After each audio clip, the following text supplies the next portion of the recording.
Chapter 61. Fujikyu Amusement Park.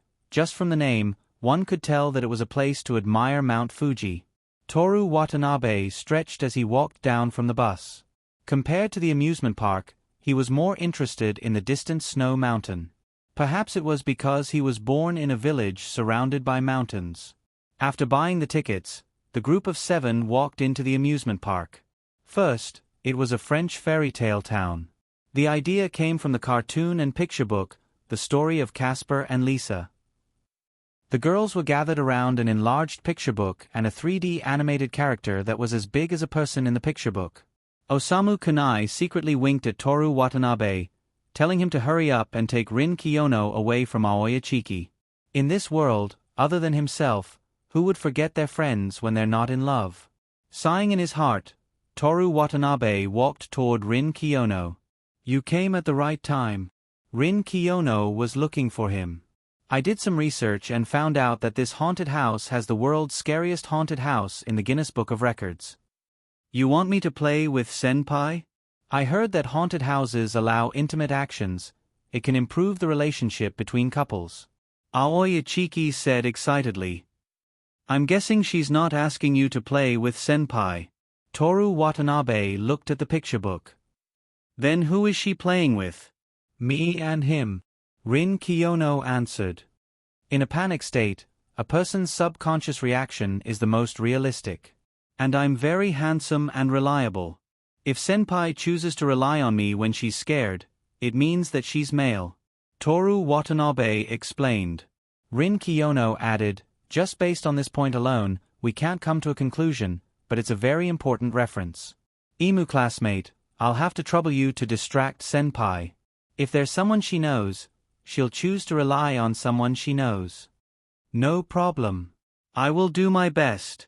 But, Aoya Chiki looked at Toru Watanabe, who was 3 steps away from them and didn't even look at them. Watanabe classmate, why are you talking like that? I'm sorry. My girlfriend is very possessive. I'm in love with her. Rin Kiyono chuckled. I've realized that you're quite knowledgeable about cowardice. Thank you. I've always been knowledgeable.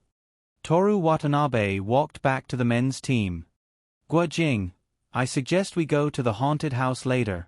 I will deal with Rin Kiyono in secret, and the rest will depend on you. Haunted house? Good for you, Watanabe. Osamu Kunai's face was filled with imagination. He was already imagining how he would be brave enough to protect the frightened Aoya Chiki. Keisuke Saito also helped him come up with a plan. Hug her in your arms, pretend that you're scared, and hug Aoya Chiki's waist. Deal with the secret that's waiting to be scolded? What are you going to do to Rin Kiyono? Toru Watanabe ignored him. When the 5 of them decided to go to the haunted house, the 7 of them left the French fairy tale town and went straight to the haunted house. The haunted house's exterior was a dilapidated, eerie, and creepy hospital building. The staff would split the visitors into groups of 2 to 4 to increase the sense of fear. Otherwise, with 7 people together, even the most courageous people wouldn't be too scared. This segment was related to the success of the mission, so Aoya Chiki was very enthusiastic. Hanada senpai, let's go in pairs? Sure, Asako Hanada nodded. My senpai, why don't you come with us? My Asahi nodded slightly. Aoya Chiki didn't know what to do and blurted out, I want to try it with Hanada senpai. Luckily you're a girl, or else my Asahi wouldn't like you. Toru Watanabe was speechless. Osamu Kunai was also disappointed. After Aoya Chiki said that, she obviously realized the problem and quickly changed her words. Actually, Kiyono classmate has something to say to my senpai, ha, ha, ha. Idiot, Rin Kiyono never lies. Are you trying to sacrifice yourself? Toru Watanabe looked over and saw that Rin Kiyono's beautiful face was indeed troubled. He took 2 steps forward. Actually, the Human Observation Department has something to ask Hanada senpai, that's why we came today. It's embarrassing to talk about this in front of so many people. Senior, please come with us. Please. My Asahi looked at Toru Watanabe indifferently and was silent for a full 10 seconds before she nodded like a character in a game. Okay. Her tone was also indifferent. Toru Watanabe breathed a sigh of relief. Masahi looked at him indifferently and felt that she had seen through everything. Since it's like this, Kiyono classmate, Hanada senpai, and I will be in a group, and the four of you will be in a group. Is that okay? Okay. Osamu Kanai looked at Toru Watanabe with gratitude. He was almost treating him as Prometheus who brought the fire to humanity. Agreed. Aoi Ichiki also raised her hand in agreement. Osamu Kanai excitedly urged everyone to hurry up and line up. Aoi Ichiki suggested that the seven of them take a group picture in front of the haunted house. I don't need it, Toru Watanabe said. After all, your family is so strict, Osamu Kanai and Keisuke Saito mocked. This is love. What do you know? Toru Watanabe flew into a rage out of humiliation. I don't need it either. Rin Kiyono refused. She had a cold and unapproachable temperament, so it was difficult for a normal person to coax or persuade her. Masahi, who had a more ethereal temperament, also shook her head. In the end, only the four of them took a group picture. In order to prove that they walked into the haunted house with smiles, the four of them in the picture were smiling happily. When they were lining up, they saw people running out of the door from time to time. Some of them were screaming as they ran, while some of the girls knelt on the ground after they came out. So exciting! Osamu Kanai rubbed his hands together. It was unknown whether he was excited or scared. Aoi Ichiki hugged Asako Hanada nervously. It was their turn soon. After they left, it was Toru Watanabe's turn. A staff member led them to a small room and watched a horror short film about the background of the hospital. After the film ended, the staff member handed over a small flashlight. He pulled open the curtain and said, "Please hold hands." Hold hands? Toru Watanabe repeated. Yes. The staff member pointed at a sign on the side. It said that in order to prevent people from getting lost or being too scared, guests were required to hold hands when they entered. There were definitely no Miki Kujo's subordinates here, but holding hands. For a moment, none of them moved. Come on. Rin Kiyono was the first to step forward. She opened her hands. Masahi glanced at Rin Kiyono's hand and reached out to hold it. Rin Kiyono felt it carefully. It was just a normal handshake. There was no nervousness, shyness, or greed. She was trying to figure out Masahi's sexual orientation through this action when her other hand was suddenly held. It felt like she was wrapped in a warm towel. A man's hand was so big and so hot. Her eyelashes fluttered slightly. She purposely avoided looking at Toru Watanabe. The adventure officially began. The three of them held hands. Toru Watanabe held the flashlight and walked nervously down the narrow corridor. The surroundings were filled with the smell of hospital disinfectant. The chilly wind blew, and the terrifying sound of scalpels cutting through skin was faintly discernible. When they passed by an operating room, a person covered in a white cloth was lying on the operating table under the bright light. His nostrils seemed to be blowing air. It's too fake. Toru Watanabe was still not fully immersed in his emotions. He was still trying to evaluate the staff members' acting. It's indeed a little crude. Swoosh! Before Rin Kiyono could finish, the arm of the person on the operating table suddenly fell from the white cloth. It swayed, and finally stopped moving. It's okay. It's quite unexpected. Toru Watanabe admitted that he was shocked. But it was only the kind of shock a normal person would feel when faced with an unexpected situation. Clack. The arm that clearly belonged to a human fell off. It fell to the ground. At the joint of the arm and the shoulder, a liquid of unknown color slowly flowed to the ground. Huff, huff. The white cloth on the person's face was still moving up and down. Let's go. Toru Watanabe felt Rin Kiyono's hand tighten a little.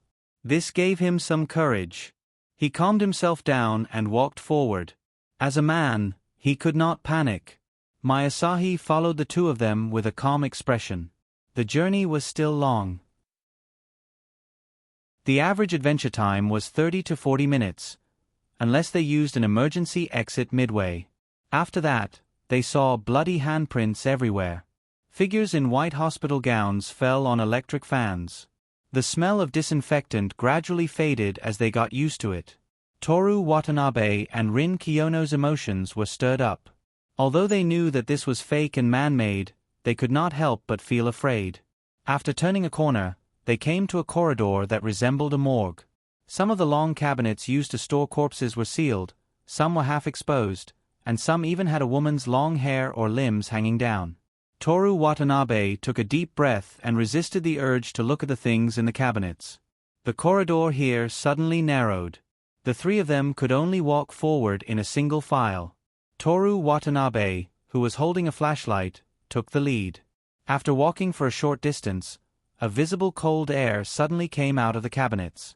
Toru Watanabe and Rin Kiyono immediately held their breaths. They instinctively thought that the cold air had the smell of a dead person. Resisting the urge to run, Toru Watanabe calmed himself down and continued to walk forward slowly. Watanabe. Toru Watanabe shivered. My dear Kiyono, are you trying to scare me to death? Thank you for just now. What? Toru Watanabe responded as he walked forward. Just now. Someone is coming from behind. Masahi, who had been silent all this time, suddenly spoke. Rin Kiyono suddenly quieted down. Toru Watanabe looked straight ahead and asked without turning his head, "Is it another tourist? He seems to be in trouble." Toru Watanabe really admired Masahi's ability to speak so calmly in this environment.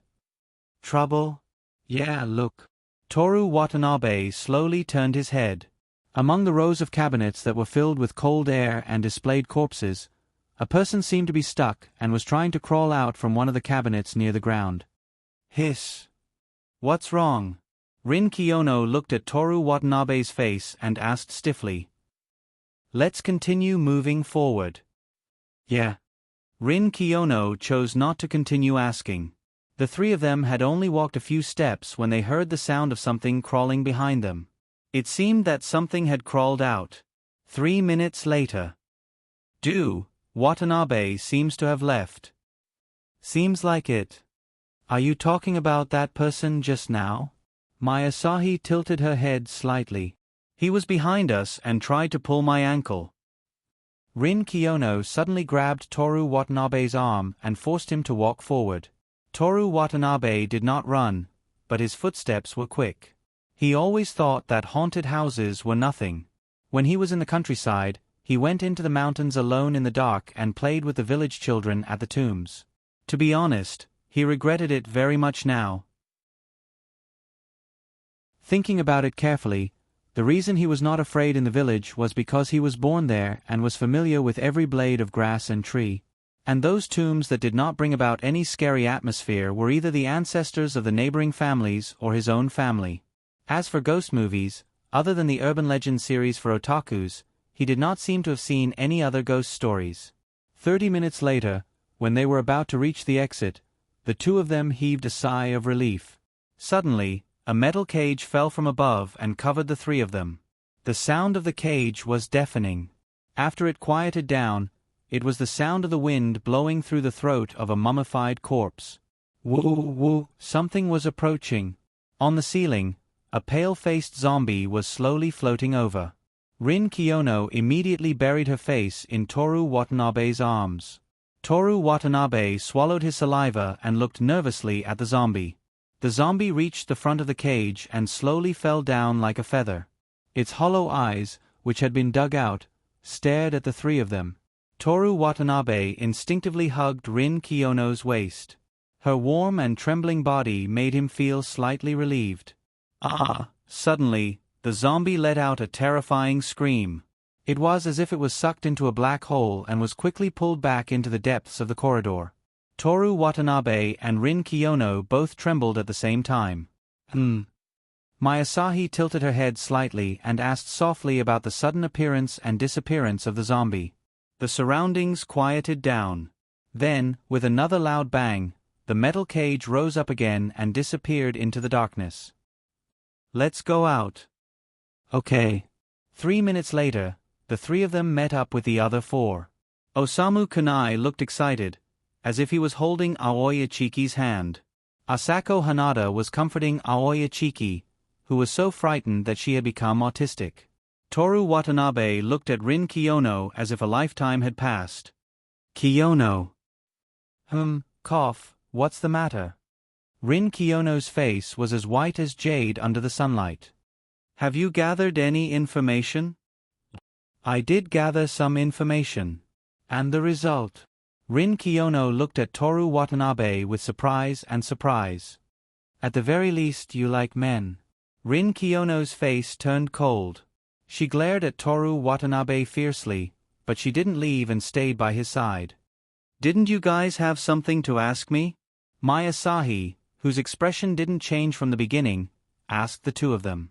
Rin Kiyono gave Toru Watanabe a look. Even if you want me to do it, I don't know what to say. Toru Watanabe thought for a while and made a gesture with his hand. Minami, what's the scientific name of the musical instrument that looks like a flute but isn't a flute? Mai Asahi tilted her head slightly, as if she was facing the zombie, and asked Toru Watanabe a question. Chapter 62. It's that one. It looks bigger. This one is here, and this one. Toru Watanabe gestured. Mai Asahi stared at Toru Watanabe until he was too ashamed to show his face and couldn't take it anymore. Bring the bass sax. Thank you, senior. Toru Watanabe smiled awkwardly. After seeing it last time, I've always wanted to know what instrument it is. I've been troubled for a long time. Mai Asahi nodded as if she believed him. Then, she walked towards Asako Hanada. Rin Kiyono rubbed her temples. Can't you think of a more difficult question? If it's too difficult, I'm afraid she won't be able to answer. That's true. Seijino Rin agreed. Not everyone is as knowledgeable as I am, and I can answer every question from Watanabe-san, who's always so curious. Although I know you're telling the truth, can you not use such a narcissistic tone? After a short break, Osamu Kunai, who had tasted the sweetness, suggested that they go on the roller coaster again. When they reached the foot of the roller coaster, they had to raise their heads to see the highest point of the roller coaster, which was like a high-voltage wire tower. The roller coaster had 2 seats in a row, and the 4 girls naturally sat together. Toru Watanabe gave the opportunity to sit with an unfamiliar girl to Osamu Kunai. Before the ride started, a staff member asked, "Is there a problem with the rumbling?" According to the rules of the game, all the passengers shouted, "It's no big deal." Then, the staff member began to clap his hands and sing, "It's no big deal. It's no big deal." The roller coaster set off with this song. Toru Watanabe thought that other than being afraid of ghosts and Miki Kujo, there was nothing else to be afraid of. However, when the roller coaster began to spin along its track and he began to spin along with it, he knew that he was still too young. This was a roller coaster that not only revolved, but also rotated on its own. Toru Watanabe's feet were suspended in the air, and his body was rapidly rotating 360 degrees with the seat. His eyes could not see the track of the roller coaster at all, only the sky and the ground. A strong sense of weightlessness accompanied the entire process. When he rushed up into the sky, he felt that he would derail. When he dove down, he was worried that he wouldn't be able to stop. His heart had never left his throat. "I want to go down. Stop. Stop. Ah." It was hard to tell who was shouting and what words were shouted, except for the expressionless Mai Asahi. This was what they learned from the photos provided by the amusement park. Senpai Mai is amazing. Aoi Ichiki spent money to buy the digital version of the photo. The 7 of them looked a little pale. After resting for a while, they decided to have lunch first. At first, he didn't have much of an appetite because of the roller coaster, but after a few bites, he felt hungrier and hungrier. After lunch, everyone decided to play some leisure activities in the afternoon, such as the Ferris wheel and bumper cars. When the distant Mount Fuji was dyed red by the setting sun, the group took a bus back to Tokyo, and then separated at Shinjuku Station. On the tram back to the rental house, the 3 of them discussed in the Aoi Ichiki's Think Tank chat group. Aoi Ichiki, Kiyono, San, Watanabe-san, do you have a conclusion? Rin Kiyono. My Asahi-senpai only talked to Watanabe-san today. Rin Kiyono, when you talk to girls, other people lead the conversation, and it's the same when you talk to me. Rin Kiyono. It's hard to come to a conclusion. Toru Watanabe. Good girl, you've learned how to segment. Rin Kiyono sent an emoji of a dolphin spraying water from its mouth. Although Toru Watanabe knew that she was asking him to shut up, looking at the emoji, it felt like she was acting coquettishly. Aoya Chiki. Then what should we do? Rin Kiyono. Sorry. Aoya Chiki. You don't have to apologize. Aoya Chiki. It's because of Kiyono-san's suggestion that I can play with my senpai today. I'm so happy. Rin Kiyono. I'll think of something for you. Aoya Chiki. Thank you. Toru Watanabe. Why do we have to know each other's sexual orientation? Aoya Chiki, eh? Rin Kiyono. Of course it's to not be hated by the other party, and to be successful. Rin Kiyono. If I remember correctly, I've already explained the reason. Watanabe-san. I overestimated your memory. Toru Watanabe. To not be hated, to be successful? Toru Watanabe. Itsuki-san. Are you sure you'll be successful if you know that my likes girls? Aoya Chiki. No. Toru Watanabe. One more question. Do you still want to confess if you don't know if you'll succeed? Aoya Chiki. Of course. This is your last chance. Toru Watanabe. Can I understand it this way? This is your last chance. No matter if you're hated or rejected, you have to convey your feelings? Aoya Chiki. Yes. Toru Watanabe. If that's the case, why does it matter if she likes girls or not? Rin Kiyono. I see. Toru Watanabe imagined her holding her chin with one hand on the tram. Toru Watanabe. If you like someone, no matter what the other party's situation is, you have to say it. Toru Watanabe. If you like something from your heart, you don't have to question it. Aoya Chiki. Then, should I confess directly? Toru Watanabe. Please hurry. Toru Watanabe. Let the other party know your feelings. Toru Watanabe. Even if you're rejected, at least you can make the other party care more about you. If Itsuki-san chooses to give up, you can also end this unrequited love quickly. Rin Kiyono. As expected of a member I approve of. Toru Watanabe. Your approval is unnecessary. Aoya Chiki. I'm going to do it. Toru Watanabe. Wait. Please don't use line to confess. Please choose a place that the other party likes. Details can let the other party know your feelings. This was the experience Toru Watanabe had when he was forced to confess in the courtyard. It was almost a suicide confession in front of all the teachers and students during exams. However, the return was also amazing. The daughter of the Kujo family, who had $1 trillion in assets, became his girlfriend. Although he didn't feel happy, the logic was the same. The right place would definitely give him bonus points for his confession. Aoya Chiki. Okay. Aoya Chiki. Thank you Watanabe-san. Aoya Chiki. And Kiyono-san, I'll write the love report you asked me to write. Toru Watanabe.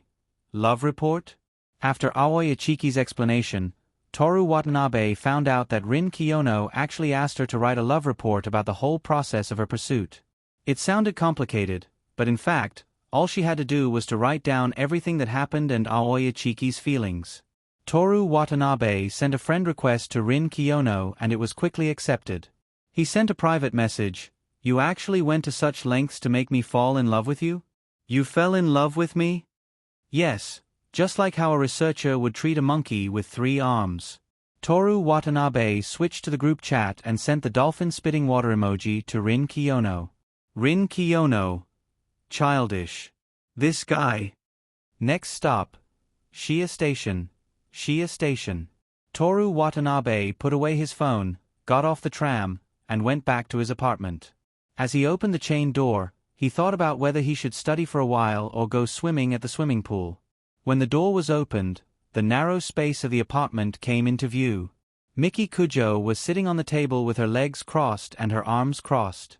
Her graceful figure, slender legs, and beautiful face also entered Toru Watanabe's sight. "Come here," she ordered with a cold smile.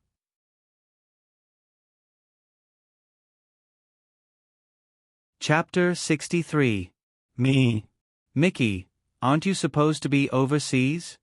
Toru Watanabe's heart, liver, spleen, lungs, and kidneys were all trembling. It's over, it's over. Did going out to play make her angry? Or is there a camera in the haunted house? Come here. Miki Kujo's tone became even colder. Toru Watanabe had no choice but to walk over. Miki Kujo pointed at the tatami mat in front of her. Sit down. Miki, what did I do wrong? Just tell me, I'll change. I promise there won't be a next time. Miki Kujo continued to point at the tatami mat with a cold smile on her face. Toru Watanabe sat obediently in front of her. Miki Kujo suddenly raised her right foot to step on his face, but he easily caught it. A reward for you. Kujio Miki's tone did not sound surprised at all as she said something of unknown meaning. Toru Watanabe looked at the leg in his hand that was wrapped in the pantyhose. He didn't know if she was referring to the step or this leg. He glanced at Miki Kujo. This woman seemed to be waiting for his reaction. How could he admit defeat now? Toru Watanabe reached out his other hand and placed it on Miki Kujo's calf. The smooth texture of the high-grade pantyhose immediately transmitted to his senses. But instead of taking advantage of her, it was more like he was giving her a massage. However, to what extent did he have to touch a girl's leg to be considered a massage and taking advantage of her? You had a lot of fun today. Miki Kujo still allowed him to touch her calf. She picked up a photo from the table and placed it in front of Toru Watanabe's forehead. Toru Watanabe had to lean back slightly to see the contents of the photo. Thankfully, it wasn't a photo of him hugging Rin Kiyono in the haunted house. Otherwise, it would all be over. I didn't sit with a girl. He looked at the photo of the roller coaster. Miki, you don't know this, but when I went out to play today, I specially invited 2 boys. I didn't take any photos with them, and I tried my best to keep a distance from them on the road. It was just a normal social gathering. Oh. If you don't believe me, you can ask. What about the haunted house? What's wrong with the haunted house? Miki Kujo sneered and snorted. Isn't it comfortable to hold other girls' hands? How should I punish you? Miki Kujo still had a smile on her face, but her eyes suddenly darkened. Toru Watanabe felt a chill run down his spine. Miki, you're exposed. Miki Kujo lowered her head. One of her legs was grabbed by Toru Watanabe, and a corner of her skirt was lifted up. She was wearing pantyhose today. Through the high-class black layer, one could vaguely see the pure white fabric. Miki Kujo put her hand on the edge of her skirt and slowly lifted it up. Why do you want to see here? It's okay. Toru Watanabe subconsciously took a look, but immediately looked away. Looking at the first glance was instinct, not looking a second time was quality. Sure. Miki Kujo said with a smile. Then, her face suddenly darkened. If you didn't do anything wrong today. As she said that, she kicked over with her other leg. Naturally, it was caught by the kickboxing master Toru Watanabe again. Her current position was not good. The girl in black pantyhose sat on the table, and her legs were caught by Toru Watanabe, who was sitting down. The skirt did not disappoint Newton's mechanics and slid down to the waist. His face was facing the bottom of the skirt. The scariest thing was that Toru Watanabe noticed that Miki Kujo was actually blushing. Was she excited? So she was a pervert? Making her feel comfortable was completely opposite to his goal. Sorry. Toru Watanabe immediately let go and took a few steps away from her. Miki Kujo sneered and stood up from the table. She straightened her skirt and walked out of the door. Follow me. Where are we going? Didn't you want to meet my parents? 2 minutes later, Toru Watanabe was running wildly on Shinjuku Avenue. Miki Kujo's luxury car was driving at 20 kilometers per hour beside him. Was this the punishment for not making her feel comfortable? He could only hear the wind whistling in his ears. His legs were no longer under his control. His hair was gently brushed by the summer night breeze. The fine sweat gradually gathered into a full drop and flowed down his cheeks and neck. His eyes were looking straight ahead, and his breathing was even. It was as if he was going to run all the way to his destination. The passers-by who came out to play at night all looked at him. Toru Watanabe's legs were very light when he ran. His thighs moved his lean calves. His toes touched the ground lightly to cushion the impact. His heels touched the ground. His movement was very beautiful. Plus, he was too handsome. It was like a scene in a movie where a handsome guy chased a car. After running a few streets, Toru Watanabe couldn't hold on anymore. Even breathing and standard running posture were all out of shape. Ha ha! He stopped, hands on his knees, and panted violently. His heart was filled with anger from being teased. On the busy Shinjuku Avenue, he roared at the top of his lungs. Why? Why do I have to live like a henpecked husband? The people around him roared with laughter and pointed at him. The trendy youth who played guitar and sang by the roadside even hummed. Shinjuku Avenue at night, handsome guy running. Why, so it's because he's being taught by his girlfriend. What followed was a storm of guitars. The laughter became louder. Many girls covered their mouths and laughed. In the luxury car, Miki Kujo coldly looked at the laughing passers-by in the dark. Let him in. The car smoothly stopped next to Toru Watanabe. The door slowly opened. Toru Watanabe calmed his breathing, then slowly straightened his body and sat in the car. Then, the black car disappeared like a shadow on the busy Shinjuku Avenue. Miki Kujo left the center handrail and leaned on the left side of the car, facing Toru Watanabe who was panting with his head down. I'll let it go this time. If there's a next time, I'll make you run naked. No, I won't. Toru Watanabe panted and shook his head. I won't go to the haunted house anymore. I mean if you dare to say, henpecked husband, on the street again. You won't even let me say the truth? No. Miki Kujo denied with a gloomy face. Even so, Toru Watanabe had an intuition that even if he said it, she wouldn't really be angry. But as long as he didn't do it, henpecked husband would be banned. Although his body was getting better and better, running naked on Shinjuku Avenue was not the purpose of him working out. 20 minutes later, the car stopped in front of a courtyard that looked like a general's mansion in a drama.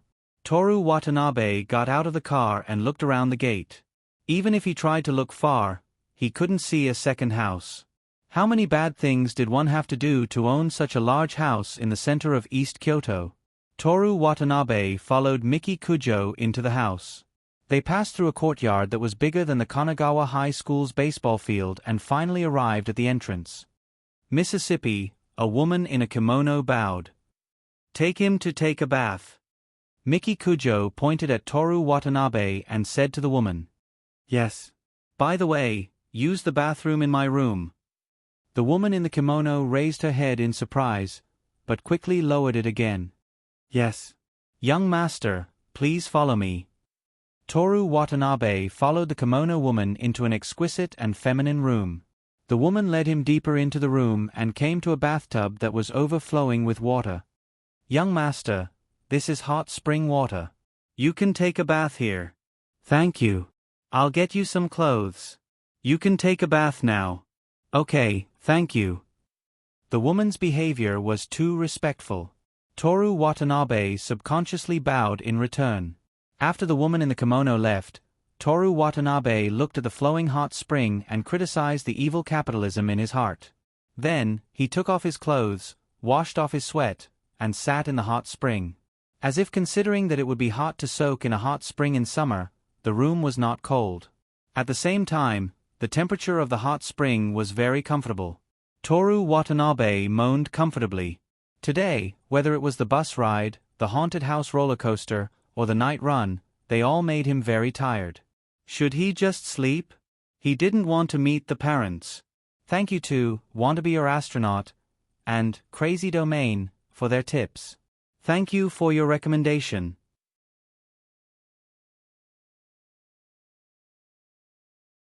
Chapter 64. In a large and spacious rectangular room, the surrounding screens were painted with white mythical birds spreading their wings. Yellow silk ribbons hung from the black beams. Sitting at the head of the table was a noble lady wearing a light blue kimono. If one knew that Miki Kujo was the descendant of Empress Jinming, Kujo Keiko, and felt that the two of them looked alike, then this noble lady in front of them only needed to look at her appearance to know that she was related to Kujo Keiko by blood. Behind the noble lady was a huge Kujo family emblem, Kujo Vine. Miki, didn't you go abroad for a month this time? Why are you back today? Miki Kujo, who was sitting upright and still, replied, I heard that mother is holding a tea party today, so I rushed back. Kujo's mother smiled and looked at her daughter without saying a word. Miki Kujo pretended to be puzzled and looked down at her dress. What's wrong, mother? Kujo's mother smiled. That child's surname is Watanabe? Kujo is fine, but of course, mother has to agree. Miki Kujo was not shy. That child is the only son in the family. I saw in the photo that he is very handsome and has excellent grades. His parents may not be willing to let him change his surname and marry into our family. Kujo's mother's tone was gentle as she spoke a long paragraph of words, neither too fast nor too slow. Miki Kujo did not refute and said, When he comes later, mother, you can ask him if he is willing. Kujo's mother smiled. A man needs to be respected, and discipline must be appropriate. After saying this, she did not say anything else and asked about Miki Kujo's experience abroad. She also talked about the guests of today's tea party, which ancient famous scholar used the tea set, and where the tea was produced. Miki Kujo listened indifferently. She wasn't interested in tea parties, and she wouldn't even use those popular tea sets. She didn't like other people touching her things, and she didn't like using things that had been used by others. The tea set she was using was brand new, but it was specially chosen in a retro style to match the environment. After chatting for a while, Miki Kujo looked at the door 10 meters away.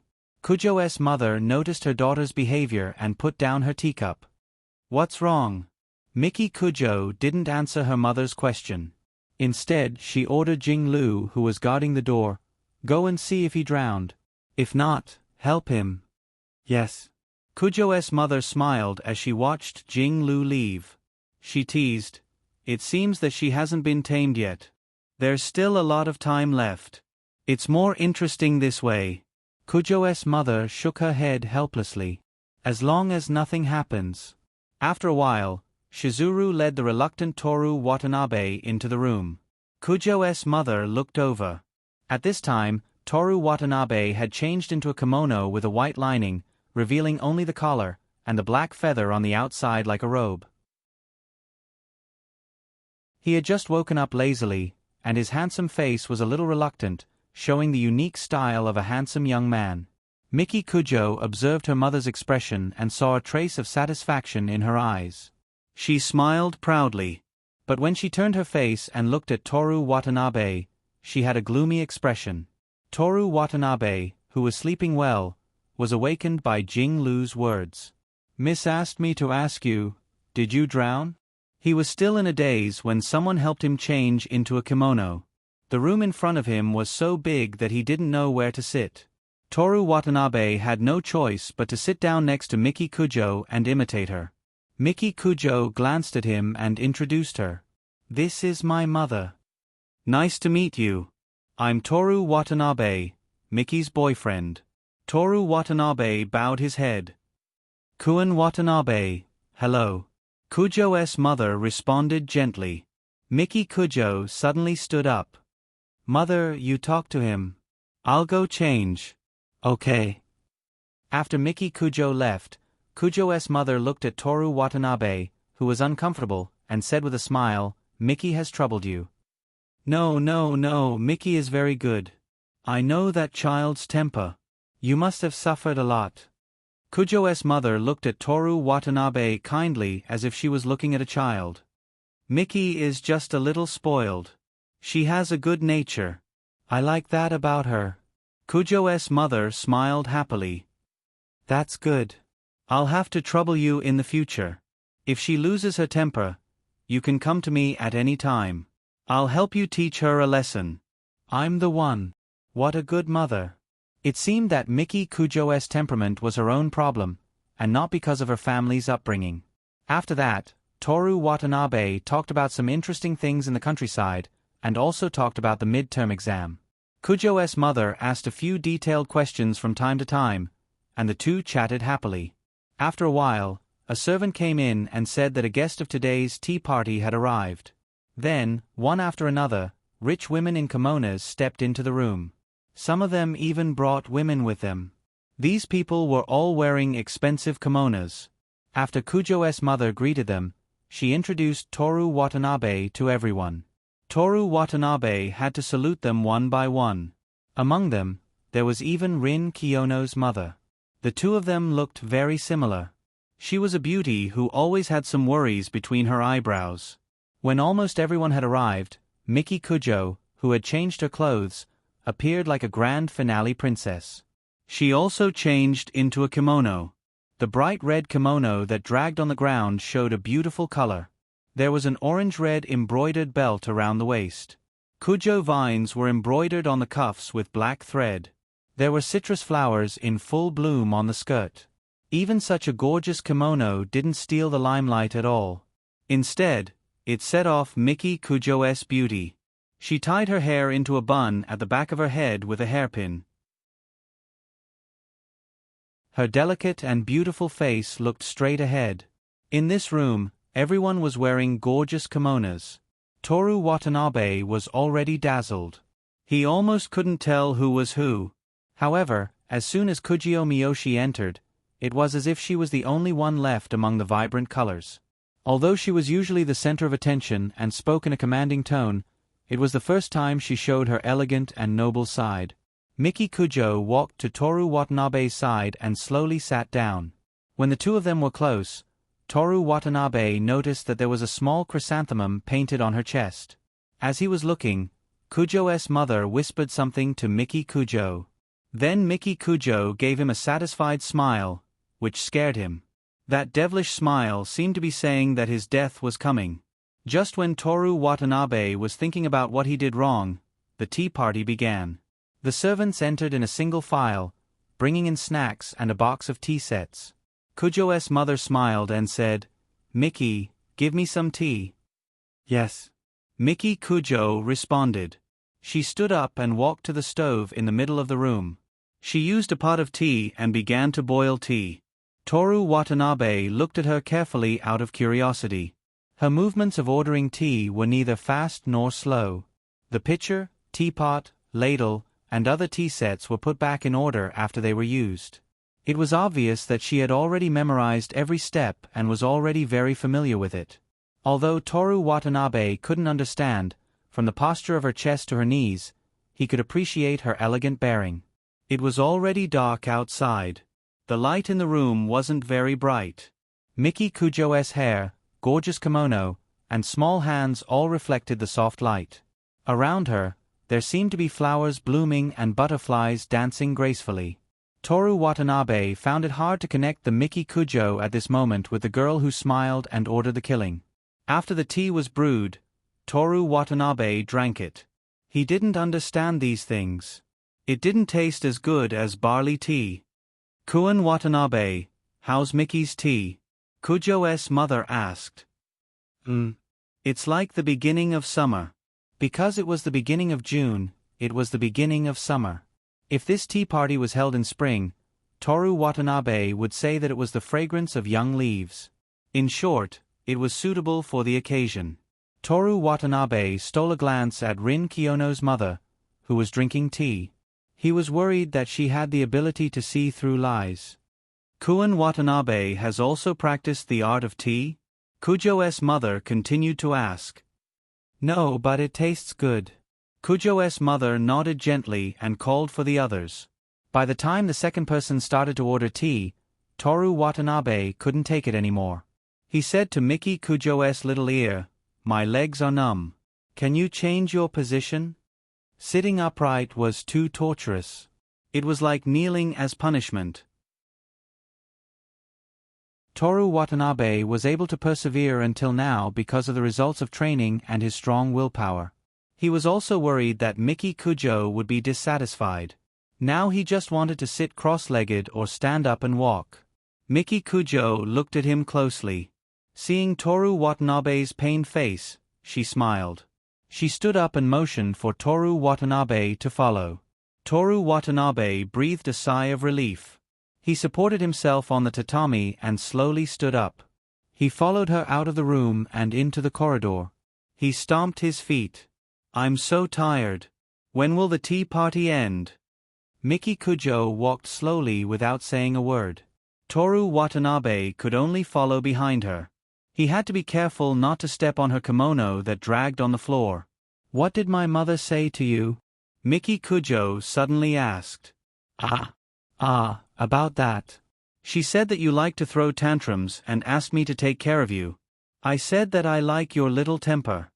What else? She also said that if you bullied me, I could come to her at any time. She would help me teach you a lesson. Of course, I wouldn't do such a thing. What did you say to my mother? Miki Kujo seemed to ask a repetitive question. Digging potatoes in the countryside, fishing, and soaking watermelons in the river. What else? Midterm exams. Miki Kujo stopped and turned around. She sneered. You must make me angry before you tell the truth, right? Great, so he had been tipped off. I admit, I'll be honest. Toru Watanabe raised his hand. I said that you're spoiled, but... Toru Watanabe couldn't continue because Miki Kujo's expression was very, very ugly. If she wasn't wearing a kimono, Toru Watanabe believed that she would have kicked him. I'll get someone to send you back. After saying this, Miki Kujo turned around and walked back to the Japanese room. Toru Watanabe, who thought that he was going to be punished again, was stunned on the spot. His expression was one of disbelief. He was fine. But he immediately came back to his senses. Who cares, as long as he could walk. He walked quickly to Miki Kujo's bedroom and prepared to change his clothes. When he reached the bedroom, a servant told him that the clothes had been disposed of. Disposed of? Yes. The servant nodded. Miss ordered it when she was bathing. Bathing? Right, she changed into a kimono when she came back. Oh no, so the meaning of asking him to go back was to ask him to go back naked? Sorry to trouble you. Young master, you're welcome. Toru Watanabe's expression was gloomy as he walked back to the tea room. He wasn't going back. On the other hand, Miki Kujo returned to the tea room with an unhappy expression. Kujo's mother noticed and asked, What's wrong? Did you have a fight with Kun Watanabe? Mother. Miki Kujo looked up. Why didn't you tell me that he scolded me? This child is too honest, telling you everything. Kujo's mother chuckled like a young girl. Miki Kujo sneered. He's honest? Where is he? You didn't chase him away, did you? He said his legs were numb and he couldn't take it, so I got someone to send him back first. Legs numb? That's rude. Next time you call him over, I'll help you train him well. He hasn't been sitting for long. Why, What's wrong, mother? Didn't you say he couldn't take it? Kujo's mother looked at Toru Watanabe, who had just walked back in. Unlike the first time when he was slightly lazy, this time he looked determined, as if this was a sea of fire. Kujo's mother's eyes were filled with satisfaction. Born in the countryside, it was normal for him to not be able to stand sitting and other rules at first. But if he chose to back down, how could he be the Kujo's son-in-law? Toru Watanabe chose to come back when he could have. This made her feel that this young man didn't need to be specially trained. It would be best if he could learn by himself. Miki Kujo looked at Toru Watanabe, who had just returned, with some doubts in her heart. When Toru Watanabe sat down next to her, she asked, Why didn't you go back? I don't have any clothes. Miki Kujo was stunned. She suddenly remembered that she had casually asked someone to throw away her clothes when she was taking a shower. She suddenly laughed. In Toru Watanabe's eyes, this was a mischievous smile. He sighed heavily through his nose. "Are you angry?" Miki Kujo asked with a smile. "Come, my Kuan Watanabe, have some tea." Miki Kujo raised her cup and handed it to him. Toru Watanabe took it and drank it in one gulp. "How is it?" "It tastes terrible." "Aha." Kujo's mother, who was sitting at the head of the table, coughed softly and nodded apologetically at Rin Kiyono's mother with an expression that said, "Her child has made a mistake." Toru Watanabe looked incredulously at Rin Kiyono's mother, who was sitting across from him, indicating that it was fine. He then turned his head to look at Miki Kujo. Miki Kujo, who was wearing a brightly colored kimono, laughed so hard that she leaned on Toru Watanabe as if she had no energy left in her. She teased softly, "Kuan Watanabe, that's rude of you. How could you say that about Kiyono's mother's tea?" Miki Kujo tapped the tip of Toru Watanabe's nose. "Be careful of Kiyono's anger. She's very close to her mother." "I'm not." After the tea party, the servants had already bought new clothes for Toru Watanabe. By the way, Miki Kujo, who had changed in advance, pointed at the kimono that he had changed out of. "Take this back with you. This young lady specially ordered it for you. Take good care of it like a pair of socks for you." "Then can't I just wear this back home?" "Yes." "Why didn't you say so earlier? Are you ordering me?" "No. What I meant was that we should communicate properly."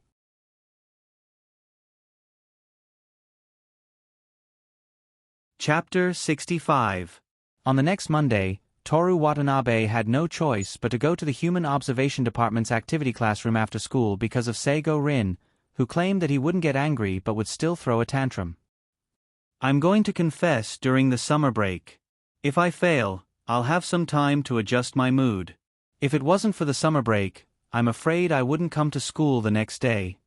"Well, if that's what you want, then go ahead and do it. The problem is, I still don't know what kind of place my senpai likes." "About that, I have a suggestion." Toru Watanabe opened the door and walked in. Aoi Ichiki was startled. She thought someone was eavesdropping on her. This had nothing to do with revealing her sexual orientation, she just didn't want other people to know about her feelings. This world was very tolerant. Rin Kiyono, who was just startled, said in an unfriendly tone, "Watanabe-san, if you're here, please come in. Or do you have a habit of eavesdropping?" "I don't have the habit of walking quietly to eavesdrop on Kiyono-san's breathing." Toru Watanabe walked to the beach table and sat down, "but I've been practicing how to eliminate my presence." "Is it effective?" Because he was too handsome, Toru Watanabe was always being hit on. He tried to think of ways, but they all failed. Now it seems that it wasn't all for nothing. Rin Kiyono was surprised when she saw if he was telling the truth. "You finally couldn't control your inner desires and decided to sneak into the women's restroom?" People who go to the restroom are idiots. No matter how you look at it, isn't the changing room better? It's clean and you can see everything you want. Looks like it was premeditated. I call this quick-witted and quick-witted. People like this are more dangerous when they commit crimes. It's hard to imagine what kind of perverted things you'll do if you plan for a long time. "Watanabe-san, do you want to come to my family's mental hospital? Before you get picked up by the police for a crime." "I was wrong. Please don't say it again." Toru Watanabe surrendered. This world was not tolerant at all. Aoi Ichiki looked back and forth between the two and said enviously, "If only I could talk to my senpai like this." Toru Watanabe glanced at her, then said to Rin Kiyono, "In other people's eyes, our relationship is actually quite good?" Rin Kiyono didn't answer this question. "Watanabe-san who wants to go to the women's locker room, what was your suggestion?" "That's right." Aoi Ichiki also looked at Toru Watanabe expectantly. "Watanabe classmate, please help me." "Yimi-san, are you planning to confess during the summer vacation?" "Yes." "Before I talk about my proposal, may I first say what I think of the confession?" "Okay." Aoi Ichiki's expression was so serious that she almost took out her notebook. If she took out her notebook, Toru Watanabe's favorability towards her would increase a bit, because a notebook was the standard for a great person, such as himself. A confession isn't a call to charge, but a bell of victory. Toru Watanabe said. Aoi Ichiki showed a puzzled expression. Watanabe-san, who wants to go to the locker room to peek at the women's locker room changing, means that Yimi-san should take action to increase your favorability towards my Asahi-senpai before the summer vacation, right? Rin Kiyono looked at Toru Watanabe. That's right, but I'm not against going to the locker room to peek. Who do you think won't let me finish my sentence? Toru Watanabe suspected that Rin Kiyono was on her period, or else why would she be so against him today? However, provoking a woman who was on her period was neither gentle nor worth it, so Toru Watanabe decided to let her off. It wasn't that he couldn't win against her. He continued to explain his proposal to Aoi Ichiki. Just like last Saturday, Yimi-san can continue to ask her out to have fun, watch movies, eat, drink coffee, go to a dessert shop, etc. While you're at it, you can also play a game of truth or dare. King's choice is also fine, it's all up to you, or it'll depend on her mood. In short, through this type of game, you can easily obtain information about her ideal location to confess to. It's indeed a feasible plan. Rin Kiyono nodded in agreement. After Aoi Ichiki heard this, she revealed a surprised smile, but quickly became depressed. Without Hanada-senpai, my senpai wouldn't have come out with me. Then tell Asako Hanada about this. Toru Watanabe revealed a confident smile. Let her join in. Aoi Ichiki stared blankly at Toru Watanabe, then suddenly lowered her head shyly and peeked at Toru Watanabe embarrassedly. Hey, I know you like girls, so I didn't deliberately stop myself from laughing. So you like both men and women? Or is it that as long as they're good-looking? You have to be faithful in love, or else you'll be killed, Yimi-san. Toru Watanabe stopped smiling and helplessly sighed. Aoi Ichiki said that she would find an opportunity to tell Asako Hanada about this matter because she still had to practice in the blowing club. After that, she hurriedly left.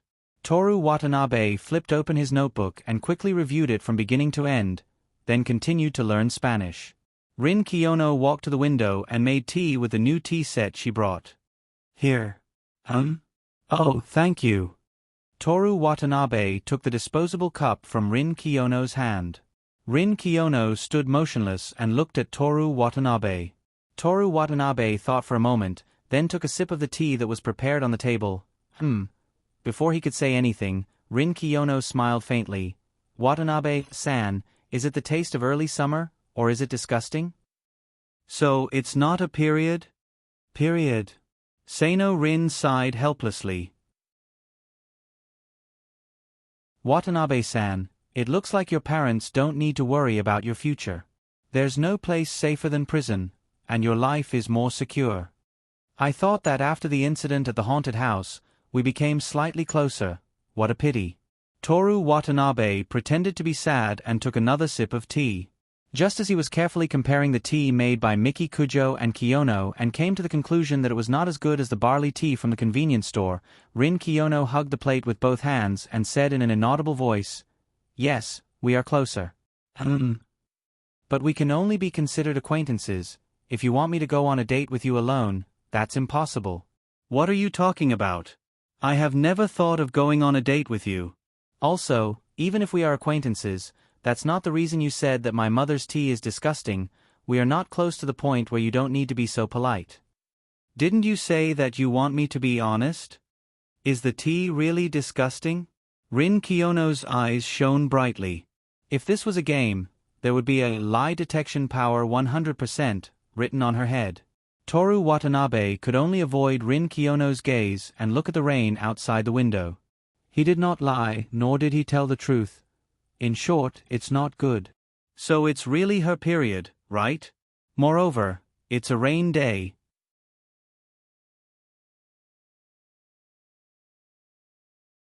Chapter 66. On the second day of Rin Kiyono's period, Toru Watanabe thought that a letter appeared on the old beach table in the activity classroom of the Human Observation Department. It was very suspicious. Of course, this was not an era where everyone had a mobile phone. Why would someone write a letter? Perhaps for many people, they would never see a letter in their entire life. However, no matter how humble Rin Kiyono and Toru Watanabe were, they would receive at least one letter a day. What was really suspicious about this was that the only people who had the keys to the mobile classroom were Aonai Koizumi and Rin Seino. And these two people had no reason to write a letter. Someone came in through the window? Rin Kiyono looked at Toru Watanabe as if he was an idiot. This is the 5th floor. That's true. Toru Watanabe nodded. Actually, he could do it. The agility brought by kickboxing, the increasing stamina, the courage brought by haunted houses and roller coasters, doubtful, yet to be verified, and jumping off the eaves like a dragon would not be a problem. But if he said it out loud or even demonstrated it, his attempt to sneak into the changing room in advance to peek at the girls' changing clothes would be confirmed. For now, it was better to follow the principle of silence is golden. It doesn't look like a love letter. Toru Watanabe looked at the plain white envelope. Reason. Experience. Even after Toru Watanabe confessed his love to Miki Kujo in front of all the teachers and students in the atrium, the shoe cabinet was still stuffed with love letters. Toru Watanabe occasionally thought that if the list of these people was published, Kanagawa High School would be finished. After all, sending a love letter to a male classmate who already had a girlfriend would definitely be slandered by the people around him and society. Of course, he would not do that. If he was such a bad person, he would have enough girlfriends to form a class and endless points. Of course, this was just a dream. If Toru Watanabe was such a person, he would have been thrown into the Gulf of Tokyo by Miki Kujo long ago. Although Toru Watanabe had been training hard to swim in the 50-meter swimming pool 10 times a day, hoping that it would come in handy one day. However, in Toru Watanabe's imagination, the most he could do was to jump into the river to save someone. Saving himself in the Gulf of Tokyo was not part of his plan. But considering Miki Kujo's personality, it was better to aim to swim back from the Pacific Ocean. Tokyo Bay was the mouth of the Pacific Ocean. Looks like there's a huge difference between men and women when it comes to love envelopes, Seino Rin commented. You're saying that a boy used these envelopes to write a love letter? I'm not sure, because I didn't read the content. Maybe it's a death threat. Once again, Toru Watanabe felt that Seino Rin was very honest. If it was a normal person, they would have thought that it was a love letter. Anyway, it would not be a death threat. Then this letter is for you. Toru Watanabe made a hasty conclusion as he prepared to return to his seat and continue learning Spanish. Learning a foreign language and gradually grasping the rules, he felt like he was improving every day. It was like watching his experience bar increase as he played a game. He was a bit addicted to this feeling. Come back, Rin Kiyono said in a bad mood. My dear minister, it's just a love letter. You can do whatever you want with it, right? It's not a question of who to give it to. Watanabe-san, you're one of the official members of the Human Observation Department. You must be responsible for the safety of this activity room. Then I'll quit. Toru Watanabe prepared to join the calligraphy department, or go to Keisuke Saito's computer research department. It was a good choice to learn how to write well or learn computer skills. Rin Kiyono revealed her signature smile without a trace of a smile. It's up to you whether you want to quit or not, but since you're not a member of the Human Observation Department, I don't have the responsibility to keep your secret and not let you be deceived. He surrendered. Toru Watanabe picked up the letter and directly opened it. Rin Kiyono took 2 steps back and reminded him as if the letter was coated with poison, be careful. It wasn't just the envelope, the paper inside was also very plain, like a custom-made letter. Toru Watanabe finished reading the letter and handed it to Rin Kiyono. It's really for you. Rin Kiyono did not take it and just read it. After reading it, she said, It's also for you.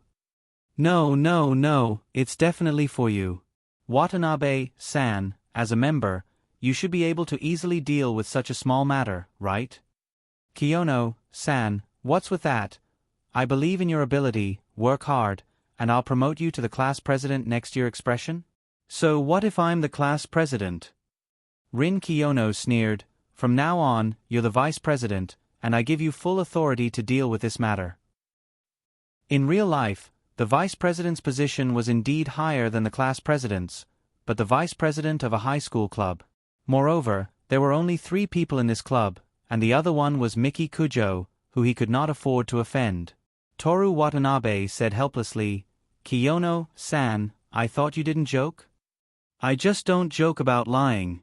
Rin Kiyono revealed a smile that was enough to conquer all the boys in the school. Every time she smiled sincerely, it was so beautiful that Toru Watanabe was even more determined to not smile casually. A mere 9 points had such charm, with a 10 points, he could probably become a succubus, right? He did not know if there were any male succubi, but just in case, he put the elf as the second choice. Toru Watanabe recovered from his reverie caused by Rin Kiyono's smile and read the letter again. Student Union Notice. 1. The number of club members must be more than 5. 2. Achieve results in the official competition. 3. Turn the content of the activity into a visible form and obtain the approval of the instructor. Clubs that do not meet any of the above conditions must complete the improvement within the specified time limit. If there are no signs of improvement within the specified time limit, the club will be abolished immediately. As long as one of the 3 conditions was met, the club would be able to survive. From this, it could be seen that this notice was completely targeted at the Human Observation Department. Because one of the conditions for establishing a club in the Student Code was that there must be more than 5 members. This should be easy for you, right?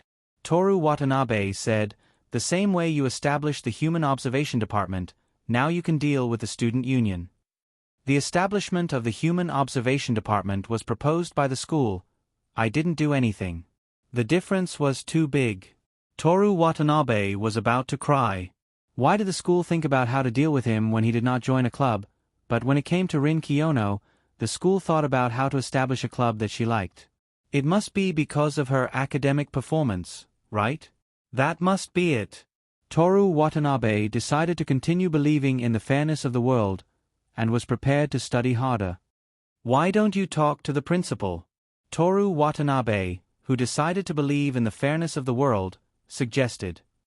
Watanabe-san, there is something I have to say. Rin Kiyono puffed up her slightly undulating chest. Since I was young, I have never used the privilege of being the eldest daughter of the Kiyono family. Everything was fought for by myself. But you can use it. I don't need it. You can use it. I don't need it. Now is the time when the club's survival is at stake. Director Kiyono. Rin Kiyono lifted her long hair and smiled at Toru Watanabe like an angel. It's time to test your ability, Vice Director Watanabe.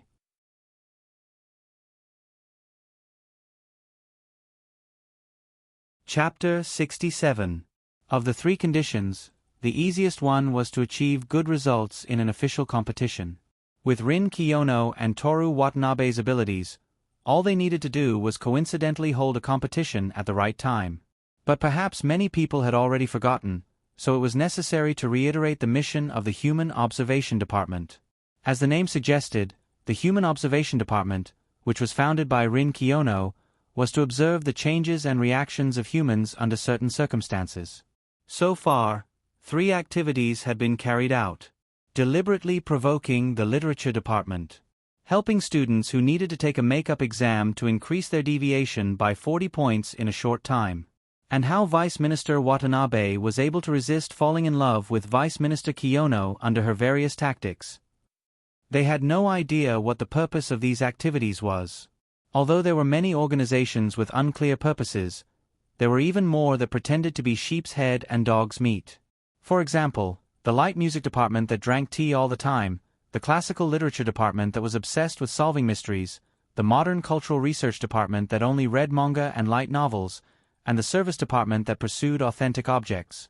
But these organizations either carried out activities that were in line with the school spirit, or they directly controlled the student council's power. No matter how you looked at it, the Human Observation Department didn't meet these requirements. Then the only way was to increase the number of members. How about we recruit 2 more members? Toru Watanabe suggested. If they're worth observing, I have no objections. Rin Kiyono answered. That was the difficult part. Anyways, let's put up the recruitment flyers first. With the Human Observation Department's popularity, I'm sure many people would want to join, right? Then we'll just have to slowly choose. In order to meet the school's requirements for a new organization, I've been recruiting new members, but you're the only one who's qualified. Rin Kiyono sighed helplessly, as if she was disappointed with Kanagawa High School. She continued, "What's worse is that there used to be people coming for interviews, but after the midterm exams, no one came." "Did you do something perverted to them?" "Watanabe-san, use your brain before you speak, it'll make you look less ignorant, and it'll also be good for your safety." "That's strange." It was the third day of Rin Kiyono's menstrual cycle. Fine, since there was no investigation, there was no right to say anything. This was the end of this method of timing. Wednesday. After the fourth period ended, Osamu Kanai and Keisuke Saito moved their desks over and put them together with Toru Watanabe's. The three of them ate their lunchboxes or bought milk and bread from the supermarket. They had been rejected by the corridor windows. It wasn't just them. Ever since Osamu Kanai said that the three of them were looking at the girl's neckline from the window in the atrium, Hiai's, the disciplinary committee member, forbade any male from leaning against the corridor window during lunch break. He clearly couldn't see anything. During the meal, Toru Watanabe talked about the club's recruitment. "I saw people talking about this on the school forum," Keisuke Saito said. "Tell me about it." Toru Watanabe became spirited. As long as he could find the reason, there would be a way to solve the problem. "It's fine if the three of you from the Human Observation Department act alone, but when you're together, outsiders will find it difficult to blend in." "Why's that?" Toru Watanabe was confused. They weren't so close that they couldn't fit a fourth person in. In fact, they could even be described as terrible. "Watanabe, you should at least have some self-awareness." Osamu Kanai ate a fried pork chop with big bites. Keisuke Saito explained, "The three of you are the standard handsome guy and beautiful girl, and your grades are in the top 3 of the grade. The difference between you and the fourth place is more than 40 points. Just because of that. Just because? Isn't that enough? Is this a clash of values?" Toru Watanabe muttered to himself, "I can't understand the thoughts of people who aren't handsome and have bad grades. Go die, handsome." Toru Watanabe was innocent in the face of their angry gazes. Because he was good at his studies and was handsome, he didn't consider these two factors when he interacted with others. But personally, no matter what kind of person he was, he didn't care whether his friends were good at their studies or whether they were handsome or not, as long as their personalities were compatible. He didn't know how women chose their friends, but in Toru Watanabe's opinion, most men chose their friends this way. After school, Toru Watanabe went to the activity classroom and relayed their conversation to Rin Kiyono. After listening to them, Rin Kiyono didn't look surprised at all. She drank the tea she made and said, "It's natural for you to feel inferior when you're around me. Not everyone is so loved by the majority as I am, and no one is more honest than I am." "Ah, that's part of the reason." Toru Watanabe suddenly understood. "What is it?" "It's because you're too honest. It's because you guys like to lie too much. It's fine no matter what." Toru Watanabe said, "Because you're honest like a mirror, reflecting the truth of everyone and everything. But everyone has something they don't want to be discovered, and for them, they definitely don't want to look at you as a mirror for a long time. A mirror that reflects the truth." "I don't hate this analogy." Rin Kiyono smiled faintly. "I didn't mean to praise you. Please don't misunderstand." Rin Kiyono glared at him with dissatisfaction. "Let's consider it one of the reasons why no one came for the interview." She put her hand on her chin and muttered, "There's not much hope of recruiting new people, so just in case, we need to prepare the second and third conditions. Forgive me for being blunt, but human observation can only be done in comedy variety shows. It's impossible for there to be an official competition. This is social research." Rin Kiyono corrected him. "Well, it varies from person to person." Toru Watanabe gave a perfunctory reply, and took out the student council notice that hadn't been dealt with yet. Rin Kiyono's face darkened. "I need to re-evaluate your learning ability." Yes. Toru Watanabe continued to give a perfunctory reply, and pointed at the third condition on the notice: turn the event content into a visible form, and obtain the approval of the instructor. Teacher Koizumi only needs to say a word. The key is that the event content is visible. Help Aoi Ichiki classmate realize her love? The spirit of high school club activities doesn't pursue such things. Participate in the Ministry of Literature and Arts essay competition again? We can't go looking for trouble with them again, right? Toru Watanabe didn't want to offend these writers, especially since they were in cahoots with the Ministry of News, and he couldn't beat them up. Then find a club that can't achieve good results in an official competition, and help them win the championship. If possible, Toru Watanabe hoped that Kiyono classmate could learn from him how to maintain a humble attitude even when you're very outstanding. Let's not talk about whether or not we can win the championship. Are you sure that helping other clubs achieve good results in an official competition will exempt the Human Observation Department from punishment? It's better than doing nothing, right? That makes sense. Toru Watanabe nodded. Then which club? A series of knocks on the door interrupted him. Come in. Rin Kiyono greeted. Sorry to bother you. Aoi Ichiki and Asako Hanada walked in one after another.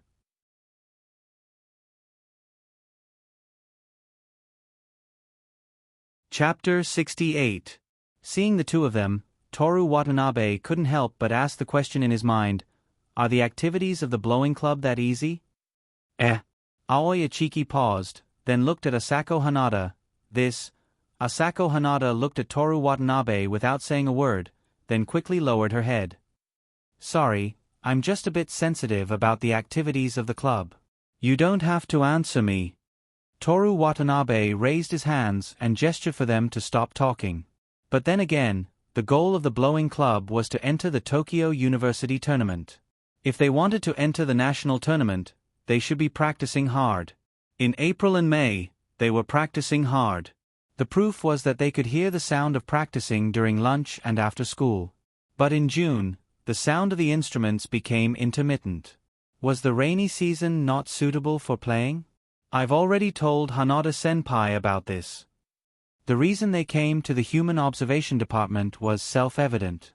First of all, Hanada-senpai, do you know Hanada-senpai's sexual orientation? Rin Kiyono asked. Sexual orientation? She should like boys. Asako Hanada secretly looked at Toru Watanabe. Was it because my had laughed when he talked about the empty corridor the next day? Toru Watanabe guessed. However, the two people in front of him had straight backs. Seino Rin, who had a slim figure, looked more like a senior. As for Hanada Chauko, her petite figure made her look like a middle school student. Rin Kiyono looked at Aoi Ichiki. Aoi Ichiki's face showed obvious disappointment.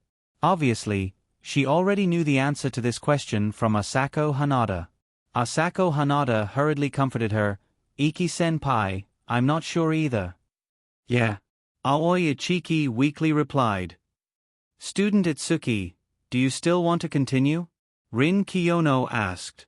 Aoi Ichiki fell silent. After a while, she replied softly, I want to continue, but you're afraid of failure?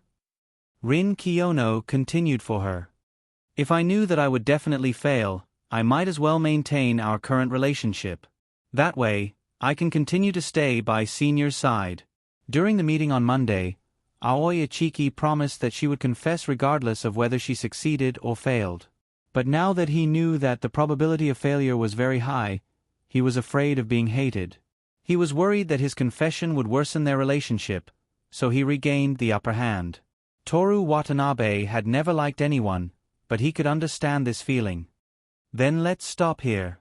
Of course, we can continue to ask her out in the future. It's not a bad choice to become good friends. Toru Watanabe didn't care about other people's relationships. This matter originally didn't have much to do with him. It was Rin Kiyono who brought trouble to him.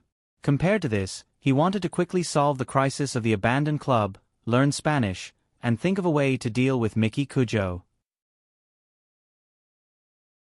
The activity classroom fell into a dead silence. It seemed that the matter was about to end in this silence. Student Itsuki, is this really okay? Rin Kiyono suddenly asked. Haven't you liked Minoru Senpai since elementary school? You've persisted for more than 10 years.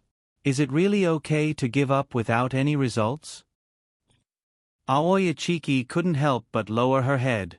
Toru Watanabe looked at Kiyono out of the corner of his eyes. Hey, do you really want to learn about love so badly? We can't even protect ourselves right now. You just have to answer me. Continue, or give up. Rin Kiyono's obsidian eyes stared straight at Aoi Ichiki. Here it comes, the lie detector machine. Even Toru Watanabe, who was smart and experienced in lying, could only surrender. Continue. Aoi Ichiki replied as if she had given up everything. Rin Kiyono nodded, then let's go with the plan. Senpai Hanada, can you help us? I have no problem with that. Okay then, let's continue the battle. First of all, to make it easier to observe the progress of your relationship, student Itsuki, tell me how your relationship with Senpai Mayasahi is right now. Aoi Ichiki thought for a while and replied, it's very normal, right? I call her Senpai Mai, but Senpai Mai calls me student Itsuki. It seems that your relationship is very normal. Rin Kiyono muttered to himself. Ugh. There was a reason why there weren't any new members in the Human Observation Department.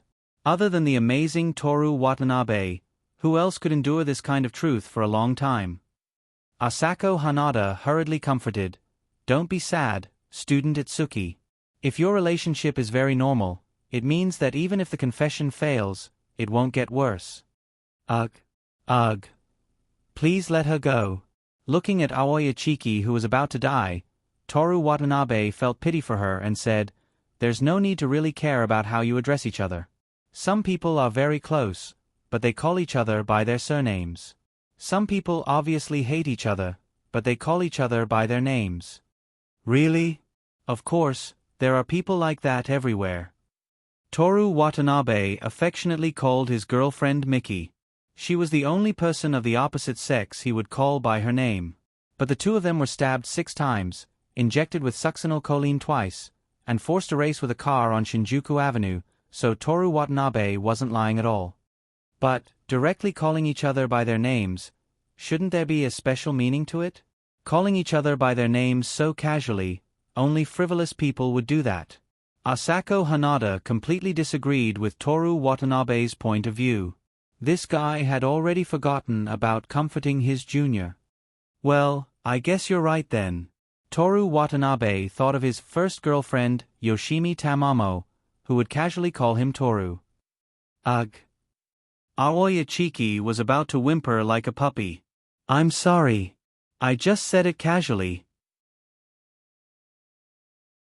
Asako Hanada looked like she was about to cry because she messed things up.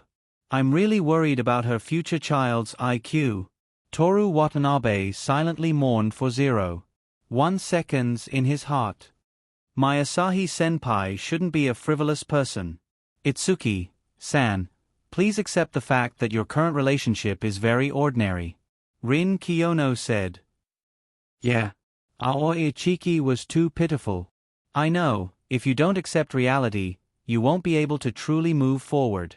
There was always something that one couldn't comprehend from pain.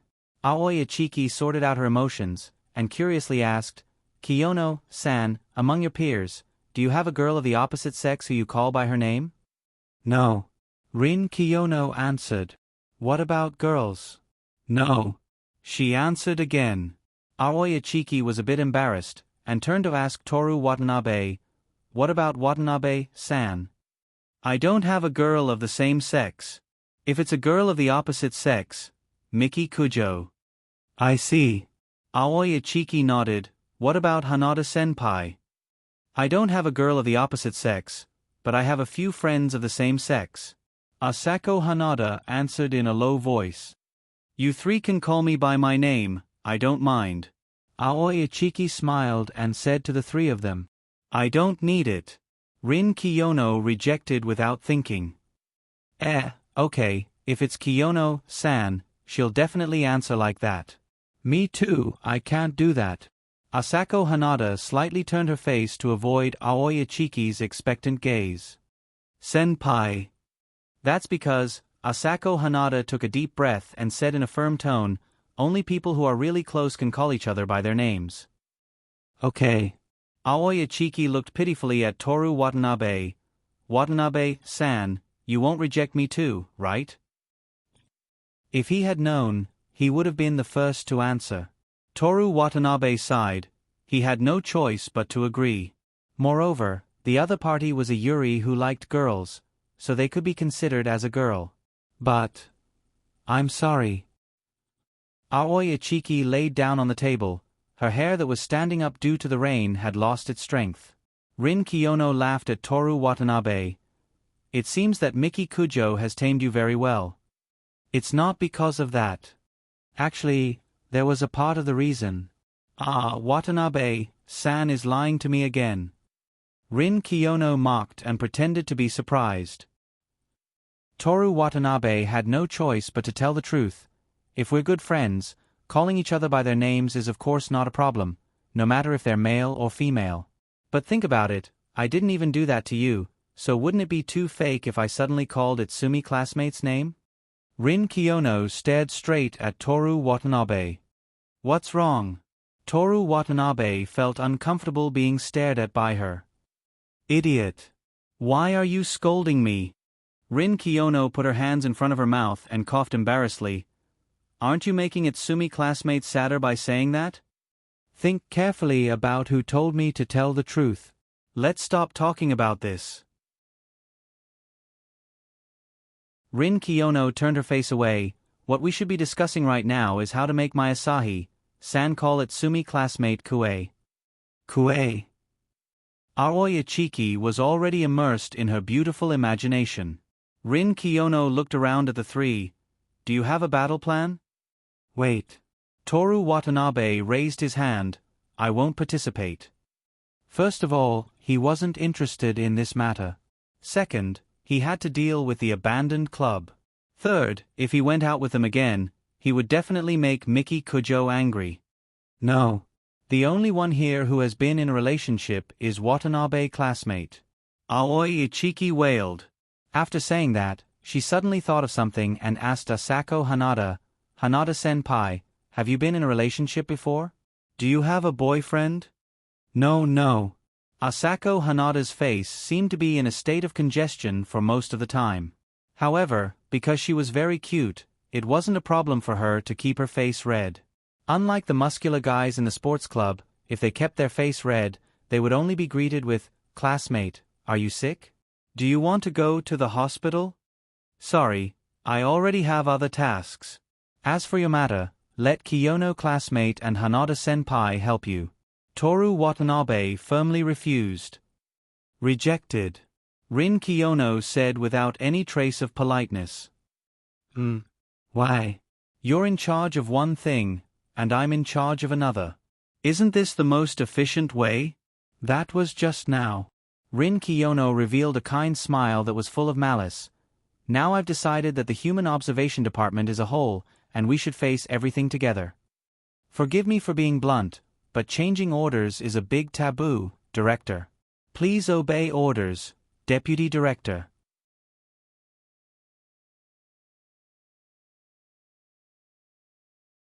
Chapter 69.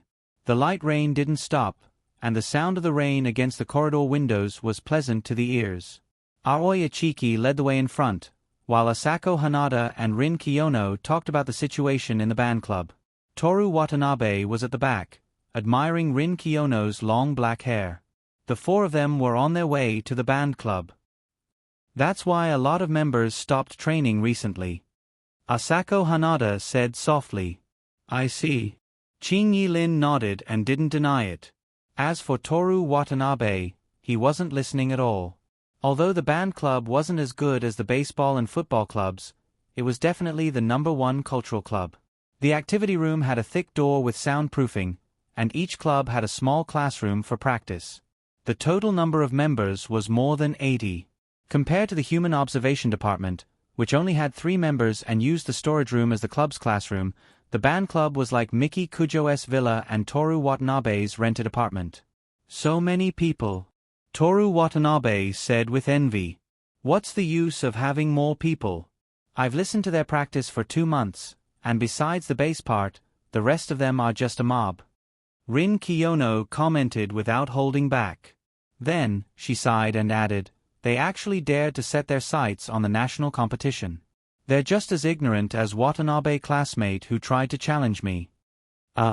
Toru Watanabe, who was called ignorant, didn't care. He awkwardly looked at the 2 members of the band club with an apologetic expression. Asako Hanada and Aoi Ichiki lowered their heads in shame as if their weaknesses had been exposed.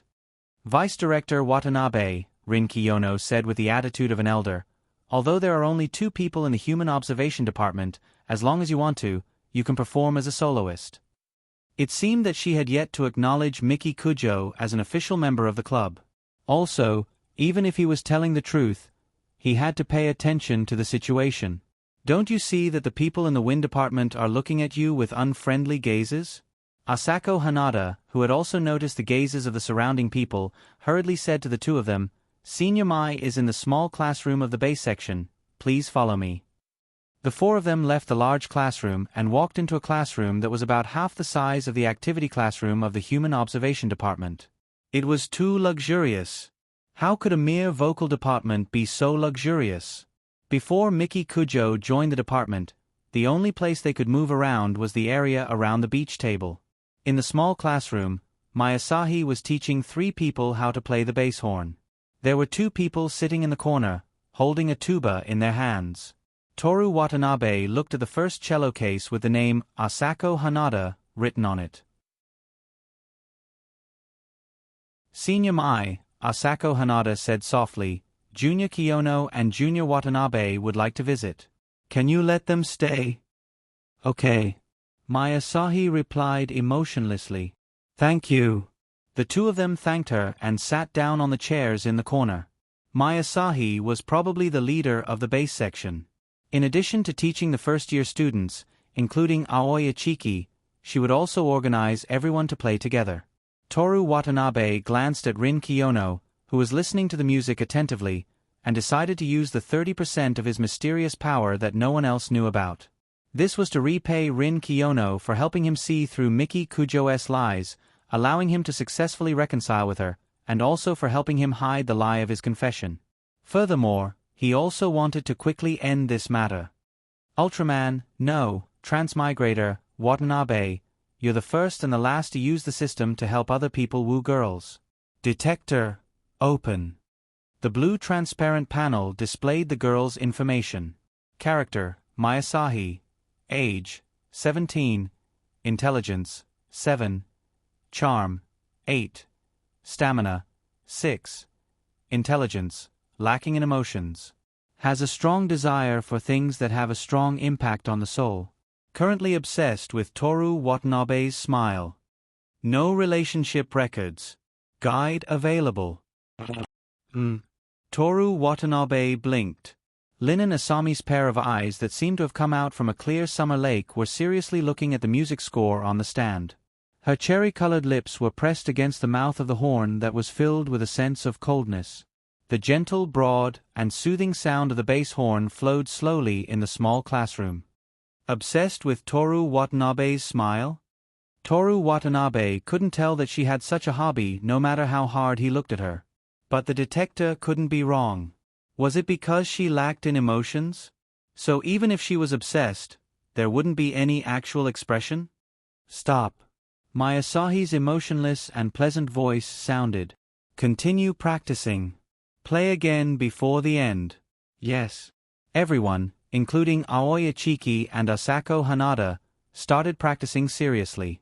Mayasahi put the bass horn on the chair and walked slowly towards the 2 people from the human observation department. How do I feel? She seemed to be asking about the level of their performance, but there was no doubt in her tone. Don't worry about the tuba and bass cello. The bass horn part, Rin Kiyono looked around. If you play the solo tomorrow, the chances of entering the Tokyo University competition will be higher. In the small classroom, only the sound of the rain could be heard. Aha!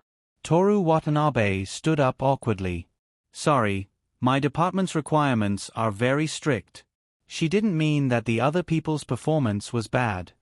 Rin Kiyono stared at Toru Watanabe, but didn't deny it. She just brushed her long hair over her shoulder.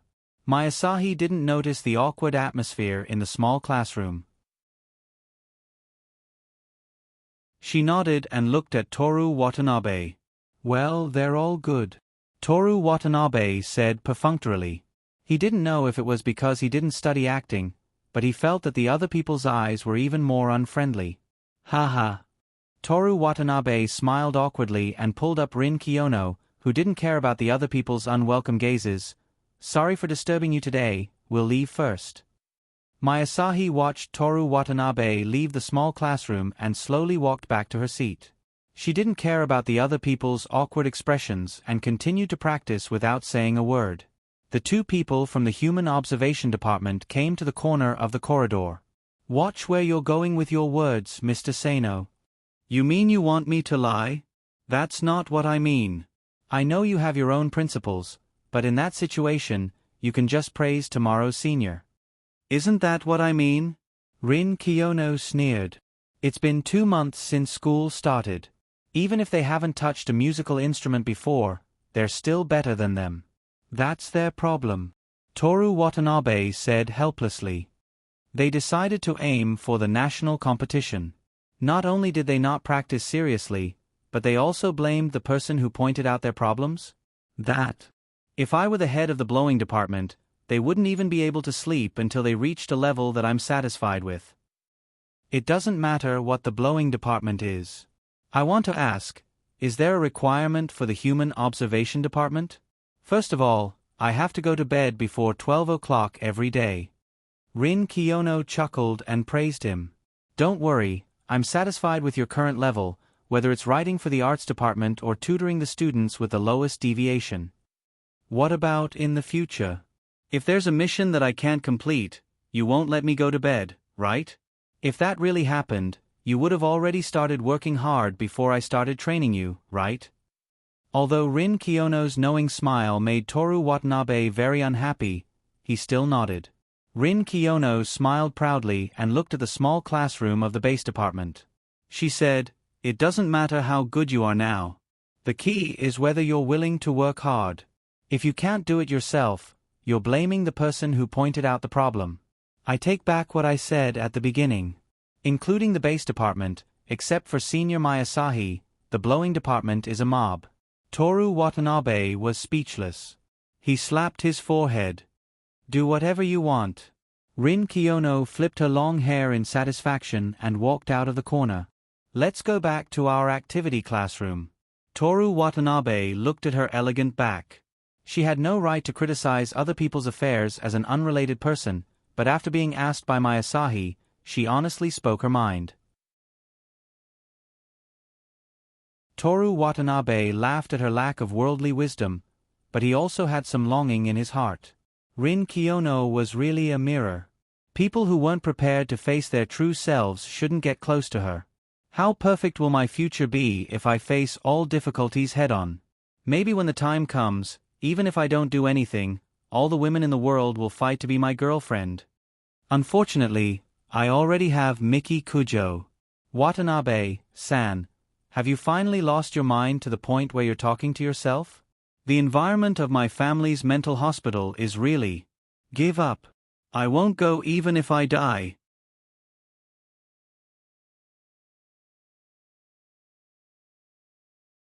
Chapter 70. At night, Asako Hanada, who was memorizing musical scores in her bedroom, took advantage of her break time to play with her phone. Aoi Ichiki's Think Tank was a chat group created by a first-year girl from the Blowing Club to pursue a third-year girl. Including her new addition today, there were a total of 4 members. She stared at the name of the group for a while and was about to exit the chat group to check what her friends had posted today. Suddenly, a message popped up on the screen. Aoi Ichiki, where are you going this week? Toru Watanabe, it's raining on Saturday and Sunday. Rin Kiyono, then let's do indoor activities, like watching a movie or singing. Toru Watanabe, It's raining on Saturday and Sunday. Aoya Chiki. Then let's sing. We can play Truth or Dare. Toru Watanabe. It's raining on Saturday and Sunday. Aoya Chiki. Hanada-senpai, can you help me ask my out? Although Watanabe-san was very frivolous, and she hated this kind of person the most, it was too difficult for her to leave someone who was ignored alone. Hanada Chauko. Watanabe-san, may I ask why you have to repeat the same thing 3 times? Toru Watanabe. Sorry. There was no one else in the bedroom except for Asako Hanada, but her face immediately turned as red as a cooked octopus. She quickly replied online, I'm not blaming you. I'm just curious why you repeated it 3 times. Rin Kiyono, don't worry about him. Toru Watanabe. I want to sleep at home on a rainy day. Toru Watanabe and Rin Kiyono's messages appeared on the screen at a speed that only the system could distinguish one from the other. Asako Hanada. Watanabe already has a girlfriend, so it's not appropriate for him to keep hanging out with us. Kiyono, let him go. After a long time. Rin Kiyono. Alright. Toru Watanabe. Hanada-senpai is the best. Toru Watanabe. In the future, I'll leave the matters outside of school to you guys. When Asako Hanada saw the words, Hanada-senpai is awesome, she pouted in dissatisfaction. She was both angry and embarrassed. He already had a girlfriend, yet he still dared to say such things to other girls. He was indeed a frivolous junior. As the saying goes, it's not that you can't ask for it, it's that you can't avoid it. At 9 o'clock in the morning on Saturday, Toru Watanabe came to school with an umbrella. The reason was simple.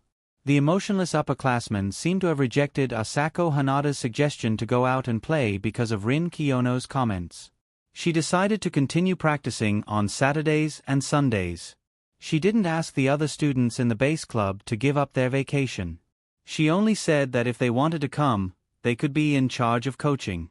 From Toru Watanabe's point of view, Masahi's meaning was very clear. She was hinting for the others to hurry up and practice so that they wouldn't embarrass her anymore. Of course, the words used were different. This was Toru Watanabe's personal opinion. Aoya Chiki naturally wouldn't let go of this opportunity.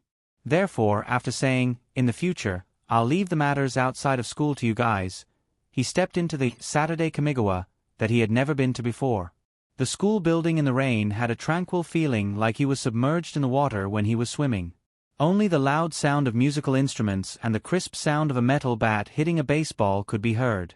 In order to prepare for the July Koshien qualifiers, the baseball club was still practicing even on Saturdays and rainy days. This was the rosy high school life. Salute to the youth. But they could only salute with their eyes.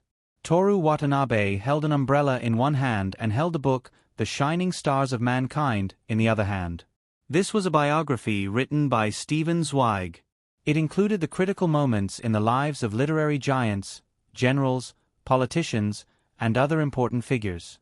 The reason why he chose this book instead of a specific person's biography was because Toru Watanabe hadn't decided whether to become a literary giant, a politician, or a general. At the same time, he also wanted to see how people of different identities adjusted their mentality when faced with difficulties and what kind of decision they made. This could broaden his thinking on how to deal with the Kujo family. Toru Watanabe and Rin Kiyono met at the shoe cabinet. Their daily routine, at least their arrival time was unexpectedly the same. But since they rode the tram at the same time every day, this wasn't a coincidence. Good morning, Watanabe-san. Good morning. Rin Kiyono's etiquette was actually quite considerate, far surpassing the average person, but her clear eyes that could see through all the lies made her appear unreasonable. On the way to the music classroom, Toru Watanabe expressed his admiration for her perseverance in the rain. In Rin Kiyono's view, this was a rare and ordinary thing. Since you want to go to a certain place, such as Koshien or the national competition, hard work is the most basic requirement. She calmly concluded, Is that so? You don't have to admire them. Rin Kiyono opened the heavy soundproof door of the music classroom. In the classroom, there were not only bass players, but also other vocal groups. The total number of people was about 20. Toru Watanabe discovered that a small half of them were first-year students. Thanks to Rin Kiyono, he could even say each of their names and student numbers. It seems that the problem with the wind instrument department lies with the seniors. While thinking this, Toru Watanabe pulled a chair to the window and sat against the wall. He opened the book, The Shining Stars of Mankind. Toru Watanabe's arrival caused a small commotion in the almost entirely female wind instrument department. He had a slender figure, and his well-proportioned body could be seen through the school uniform shirt. His slender fingers flipped the new pages of the book, coupled with his handsome appearance, and his focused expression while reading. In an instant, he firmly captured the hearts of almost all the girls.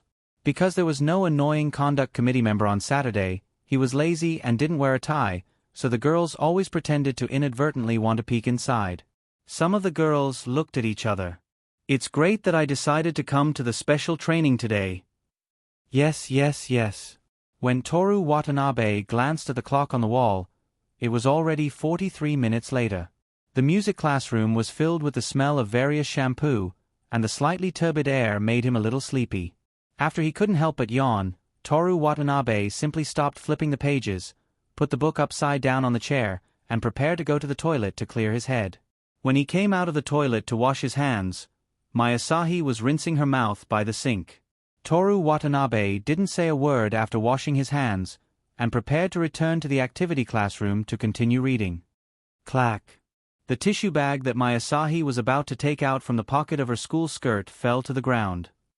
"This is the toilet, luckily there's packaging," Toru Watanabe thought, and took the initiative to bend down and pick up the tissue bag that fell by his feet. "Senior here." At that moment, Toru Watanabe suspected that bending down caused blood to rush to his head, and that he was seeing an illusion. Senior Mayasahi's expression was cold, and her eyes were as clear as summer spring water. At that moment, she was lifting up her school skirt without wearing safety pants. The light blue, provocative underwear was reflected in his eyes. In the female toilet, there were faint voices of people talking, as if one person had finished and was urging another person to do it. As the other person said, "I'll be done soon," Mayasahi's white face was gradually dyed with a strange flush.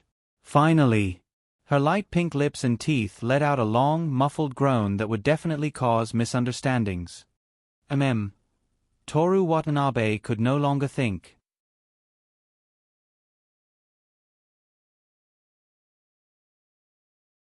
Chapter 71. The music classroom was located in the corner of the third floor of the club building, and it had a clear view of the field. Under the rain, the baseball club wasn't training. They were standing in a row with their arms around each other, shouting indecipherable words. It was like a scene of brainwashing employees in a sales company. Toru Watanabe knew nothing about sports clubs, so he couldn't guess what they were shouting about. Maybe they were singing the school song? But it didn't matter.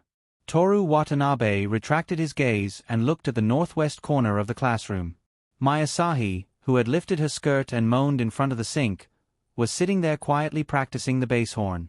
It gave the illusion that she would focus on practicing the song even if the world ended.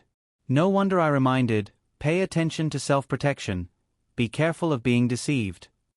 The girls at the last minute are all freaks? But this didn't scare Toru Watanabe. In fact, it wasn't bad. It wasn't just not bad. For a normal first-year boy, a third-year senior who was like a big sister suddenly lifted her skirt in front of him. No matter how he thought about it, he wouldn't lose anything. If it wasn't for Miki Kujo, Toru Watanabe would also look at it with a happy attitude. He wasn't the male lead of an anime. Although he had strong self-control, he would never waste any of it on such things. "Unfortunately, I already have Miki Kujo," Toru Watanabe whispered again. He retracted his gaze and looked at Asako Hanada, who was sitting behind the bass cello. This petite and cute girl also had a side that others didn't know about? There was only one use of detector left. Toru Watanabe hesitated for 2 seconds before deciding to use it. In his heart, he still had the wishful thinking of conquering 2 girls at the same time. After all, Master level shooting and surpassing level recovery both had the same temptation of master level and surpassing level. Especially now, when he was spoiled by Kujio Miyoshi to the point of being in a complete mess. Character, Asako Hanada. Age, 16. Intelligence, 6. Charm, 8. Stamina, 8. Intelligence. Suffers from misophobia in relationships. He can get her with a forceful kiss. Of course, there is also the risk of being killed. No relationship record can be conquered. Toru Watanabe was slightly surprised by his 8 points of stamina. With 8 points of charm, it was undeniably a good look. It would not be a problem for her to debut as an idol. Similarly, with 8 points of stamina, it would definitely be extraordinary. However, he was still no match for master-level kickboxing. The premise was that the other party did not master any fighting techniques above proficient level. As for the emotional misophobia mentioned in the report, it felt like another Miki Kujo. However, the two of them were only similar in appearance. In reality, there was a fundamental difference. For example, Toru Watanabe could let go of his hatred and be loyal to Miki Kujo, but if she was in a bad mood, she could kill him at any time, because there was no such thing as breaking up. As for Asako Hanada, who also didn't allow breakups, her obsession with emotional cleanliness made her restrict her boyfriend in all aspects while also restricting herself. As for the forced kiss, it was nothing more than a further explanation of emotional misophobia. It didn't have much significance. Like Miyasahi, it was free of charge. Moreover, it wasn't direct physical contact, mainly because he was worried that the other party's body had problems. He didn't resist at all, but as a person, there must be a bottom line. He would never do something like forcing a kiss on a girl. Toru Watanabe's eyes swept across the book line by line, but he didn't remember the contents of the book at all. His brain was constantly analyzing all kinds of information. Soon it was noon. The base section members decided to go to the family restaurant near the school for lunch. Toru Watanabe and Rin Kiyono also followed. "What did you do this morning?" On the way, Toru Watanabe, who was at the back, whispered to Rin Kiyono. "I guided Itsuki classmate in playing the instrument." "You guys really practiced?" Improving the performance level is also one of the attempts to improve the favorability. "But you," Rin Kiyono looked at Toru Watanabe with dissatisfaction. "The whole time, you just sat there reading and did nothing." "Last time, because we went to the haunted house together, Miki had to rush back on the same day and then go abroad the next day. It was very tiring. I'm someone who loves my girlfriend. Why do you have to tell this kind of lie that will be exposed in a second?" Rin Kiyono couldn't stand it anymore and rubbed her temples. "This has nothing to do with the lie, right? Obviously, as long as it's a lie, you can expose it in a second. You should change your habit of lying so easily." "No need, I feel very good now." "Is that so?" Rin Kiyono nodded indifferently. Until they entered the family restaurant, she didn't say another word. As soon as he saw the door of the restaurant, Toru Watanabe thought of Yoshimi Tamamo. A month ago, at the end of April, it was in the beverage section of this restaurant that he confessed to her. He gave her 150,000 yuan in exchange for her to be his girlfriend for a month. If he didn't go to Imperial Tea to save Miki Kujo, perhaps she would still be his girlfriend. "Welcome."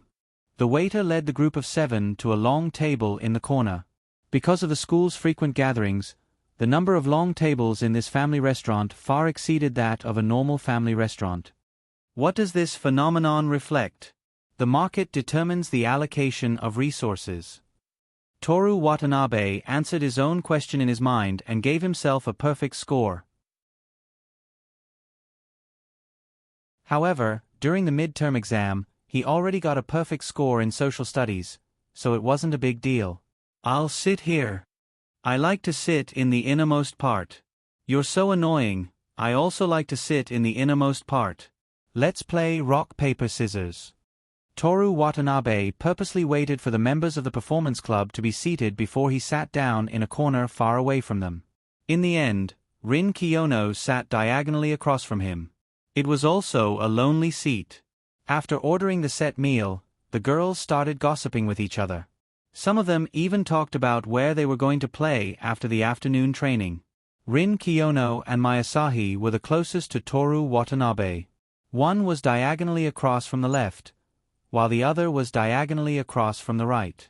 There was an empty seat between them. The three of them sat in a triangular formation. Rin Kiyono ate her soba noodles seriously. Toru Watanabe read his book while eating fried pork chop rice.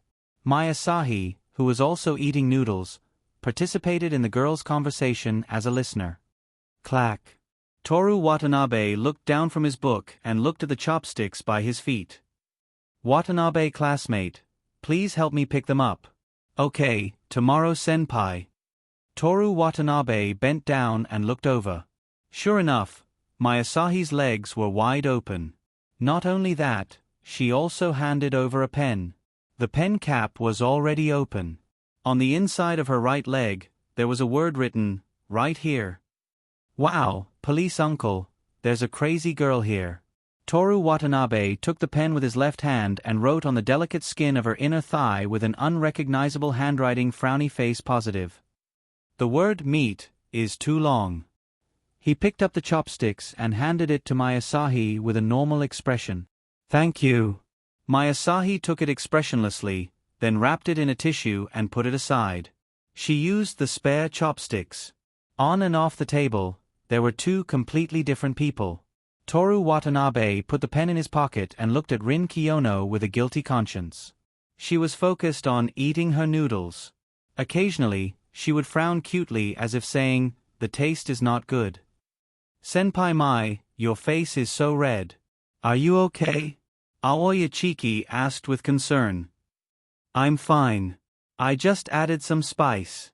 It looks very spicy. Do you want me to pour you a drink? No, ha ha. Mayasahi's face was red as she panted softly. Can this kind of thing be repeated? Or is it delayed?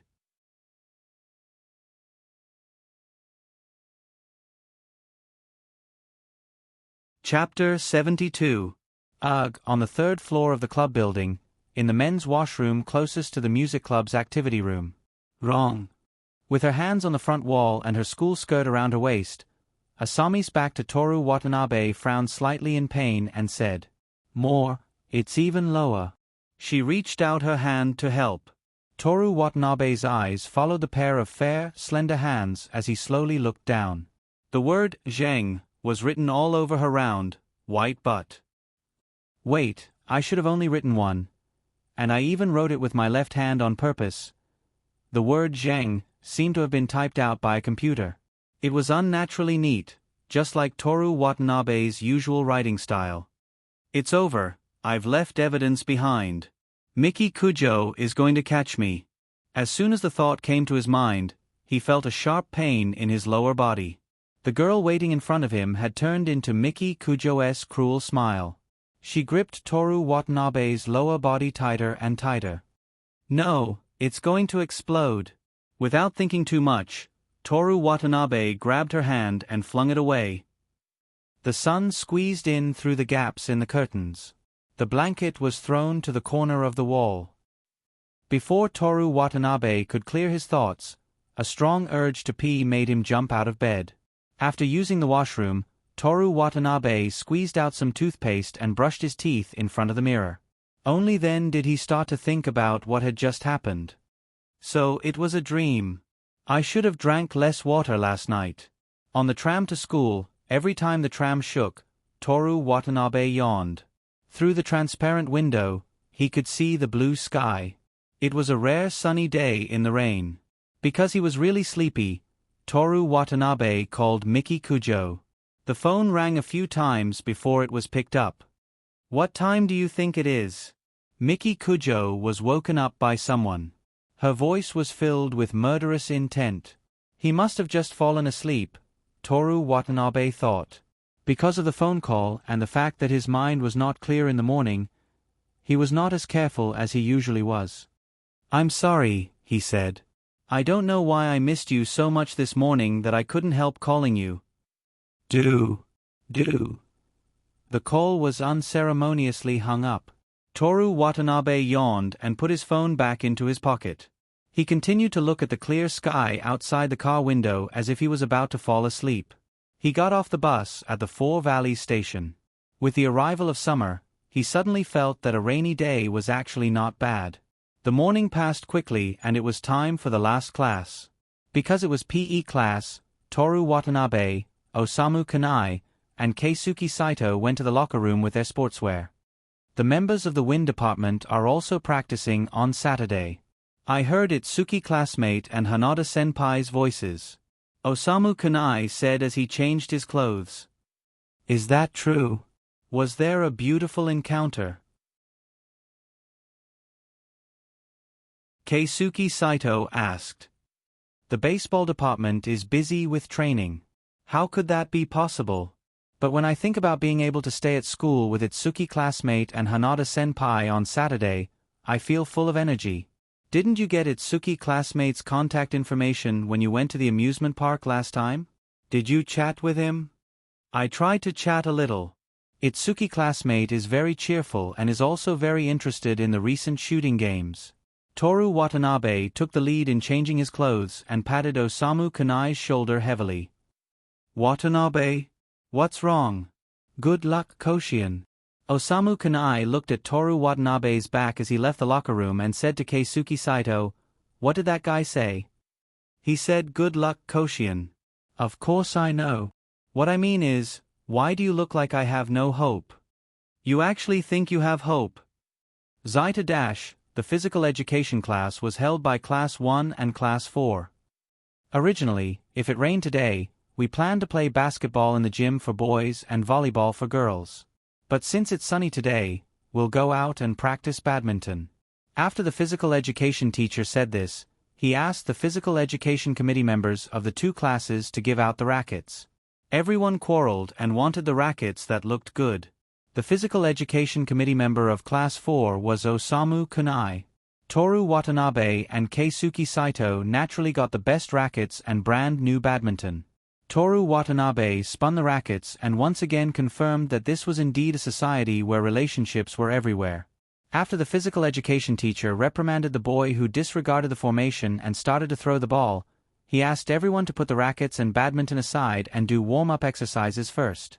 After the warm-up exercises, he called Osamu Kanai over and the two of them demonstrated badminton skills. Everyone form a team. In the last 30 minutes, the two classes will compete. Begin. For those who did not have any friends, forming their own teams was so awkward that they wanted to die. Toru Watanabe and the other two naturally formed a team. The loser will be the substitute. Keisuke Saito and Osamu Kanai will start first, and Toru Watanabe will be the referee.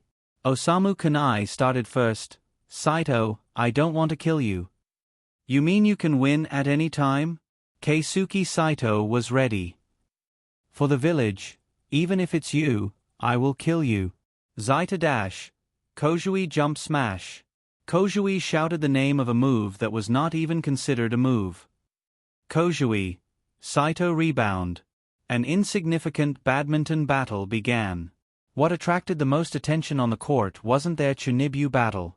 Instead, it was Seino Rin, who could be called a sports goddess just by holding a badminton racket, and Tamamo Tomi, whose figure was so good that she could be a model. Whoa. Hey. Annoying, why do you have to play so far?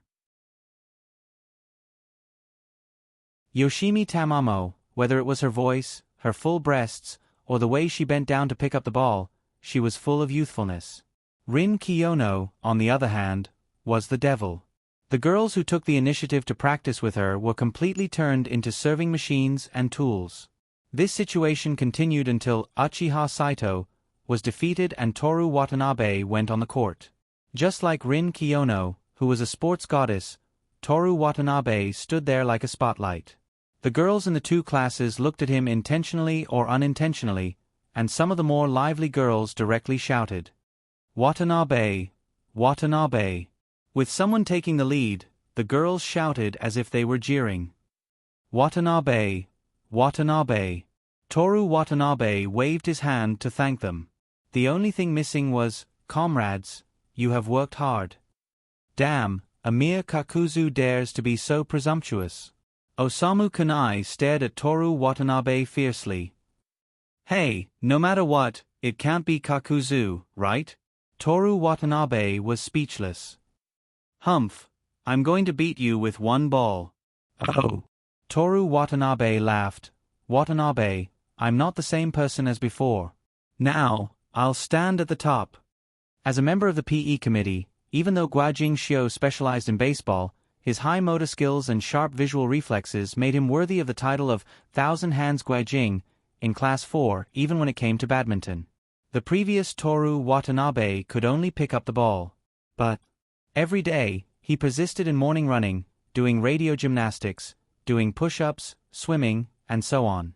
Coupled with his master-level kickboxing reaction, even if it was Kakuzu, he would still beat Hashirama. The game of badminton was back and forth. Osamu Kanai was using smash, smash, and smash.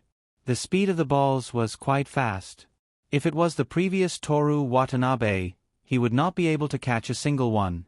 Toru Watanabe accurately hit the balls back one by one, and at the same time, he chose an angle that could only be caught by the left swing of the racket. After a few balls, Toru Watanabe figured out the pattern, and the angle became more and more tricky. You still have a long way to go, Watanabe. Contrary to the domineering slogan, the badminton was hit back as if it could not pass the net. Moreover, it was hit to the left of the net. Osamu Kanai stood behind, ready to slam dunk at any time.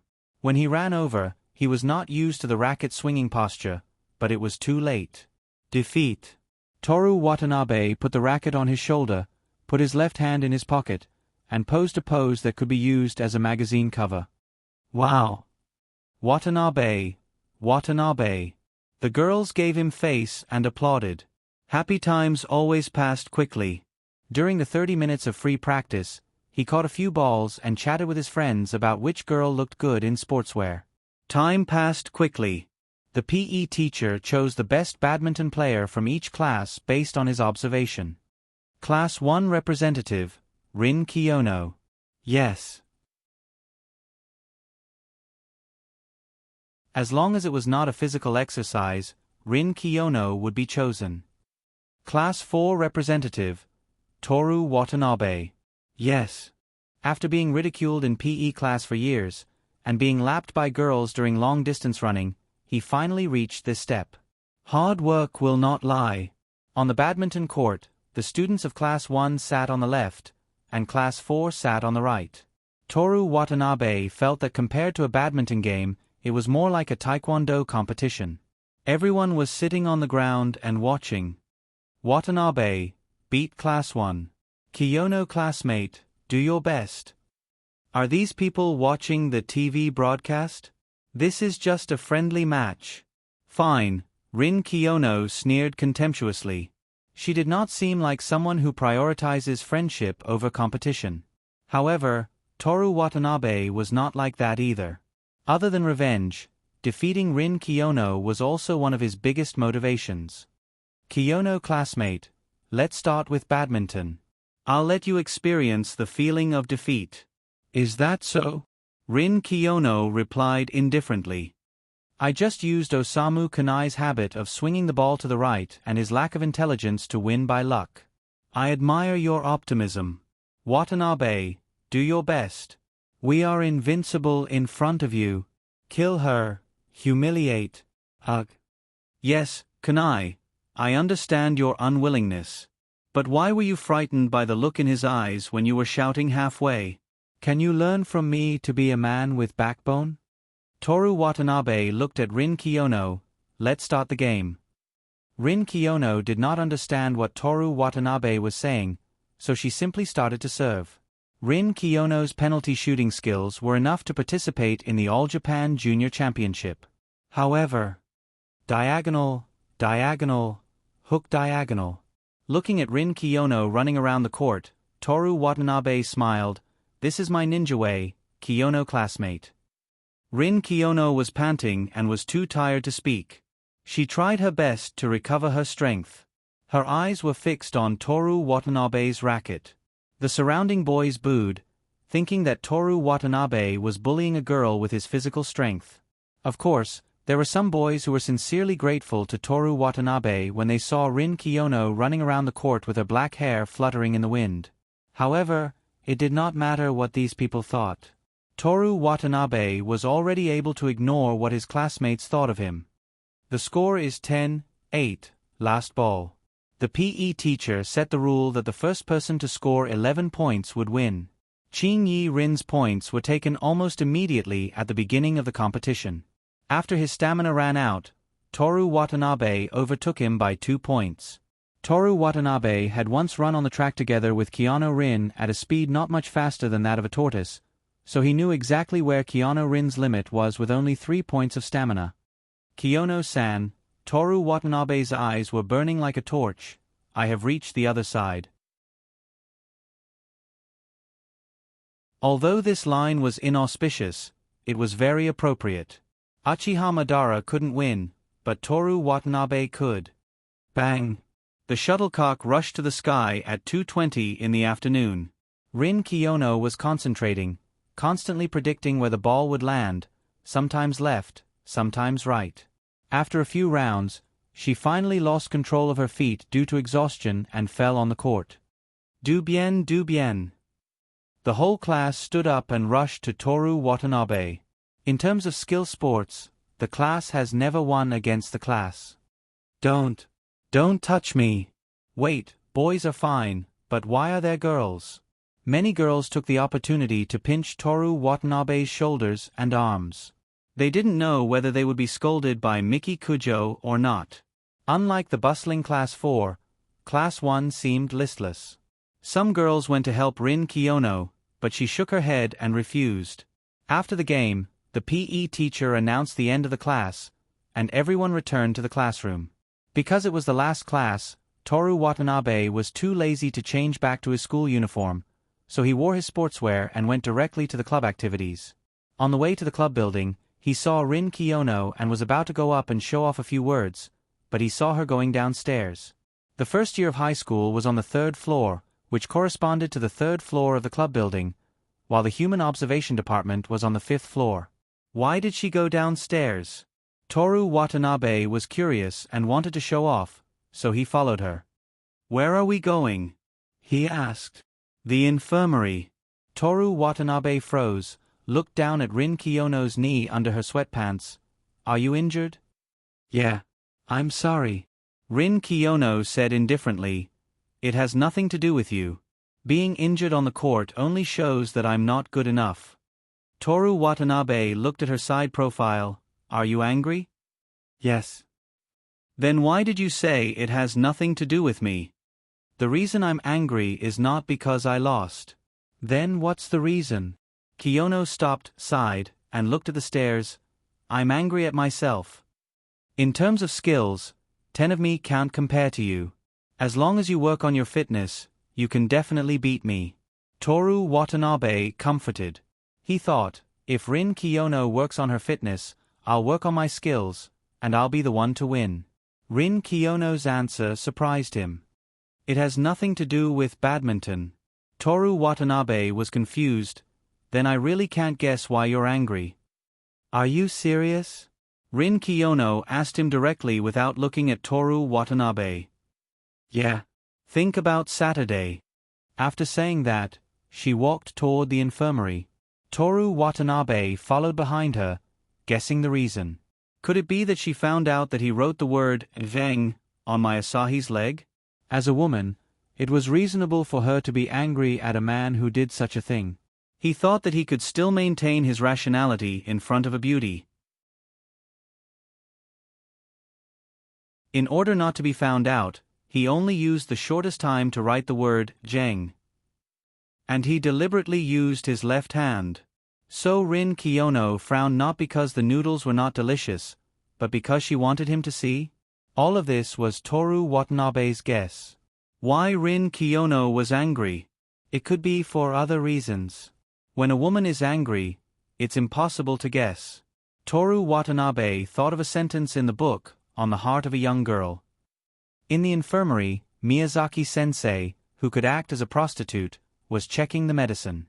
What's wrong? She asked the two of them. Sensei, I hurt my knee in P.E. class. Please help me disinfect it. Rin Kiyono replied politely. Oh, sit there. Miyazaki-sensei pointed at the stool in front of the table. Yes. Miyazaki-sensei took out the medicine from the cupboard. What about you? What are you doing here, the boy that Aonai likes the most? Boy. Forget it. I'm responsible for her knee injury. Besides, she's the head of the club. I came with her. Miyazaki-sensei made a meaningful sound. Two gentle children are all playboys. Are you talking about me? I'm talking about whoever answered. Rin Kiyono covered her mouth with her slender fingers and chuckled. Miyazaki-sensei squatted in front of Rin Kiyono and told her to roll up her sweatpants, while she opened the medicine bottle. Toru Watanabe looked at her without moving, wanting to know how badly her knee was injured.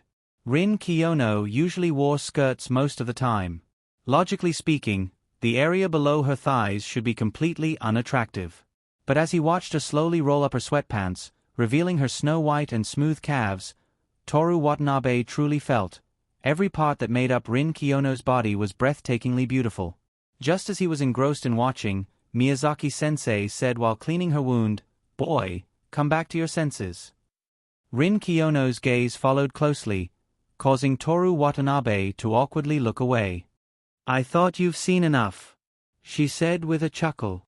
Don't say such misunderstood words. I'll tell Aonai about what happened today. Miyazaki-sensei, please don't say such misunderstood words.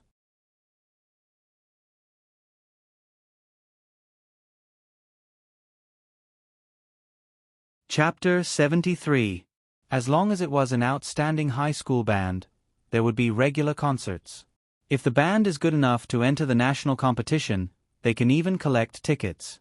Band members with no achievements can also participate in regular concerts, but even if it's free, no one will come to listen. At the beginning of the new semester, the higher-ups of Shanchuan High School's wind instrument department probably didn't want their high school life to end so peacefully. Participate in the Tokyo University Tournament. Not only did they shout such a slogan, but they also took practical action. They strengthened their training and actively signed up for regular concerts. Then, at the first regular concert, they were criticized. And it was a very negative comment. According to Asako Hanada, after she went back home, she didn't move from her bed for the whole day, and it was such a negative comment. As long as we have happy memories, with our level, no matter how much we practice, we can't enter the Tokyo University Tournament. Don't know who said it first, but more and more people agreed. So, entering the Tokyo University Tournament became a meaningless slogan written on the blackboard. It didn't matter if they gave up or not, but they had signed up for the regular concert in a moment of hot-bloodedness. They still had to perform as promised. Near Shangqi University, there is a concert hall called Kioi Hall. Take the tram from Shiya Station, get off at Tsudingocho, and walk 500 meters.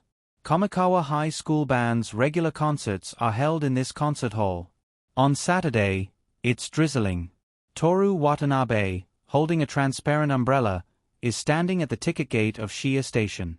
Today is also the Human Observation Department's club activity. To listen to Aoi Ichiki's love story, go to the band's concert. Toru Watanabe doesn't know the connection between these two events. But yesterday before school, Rin Kiyono used a gentle tone and ordered him to absolutely come.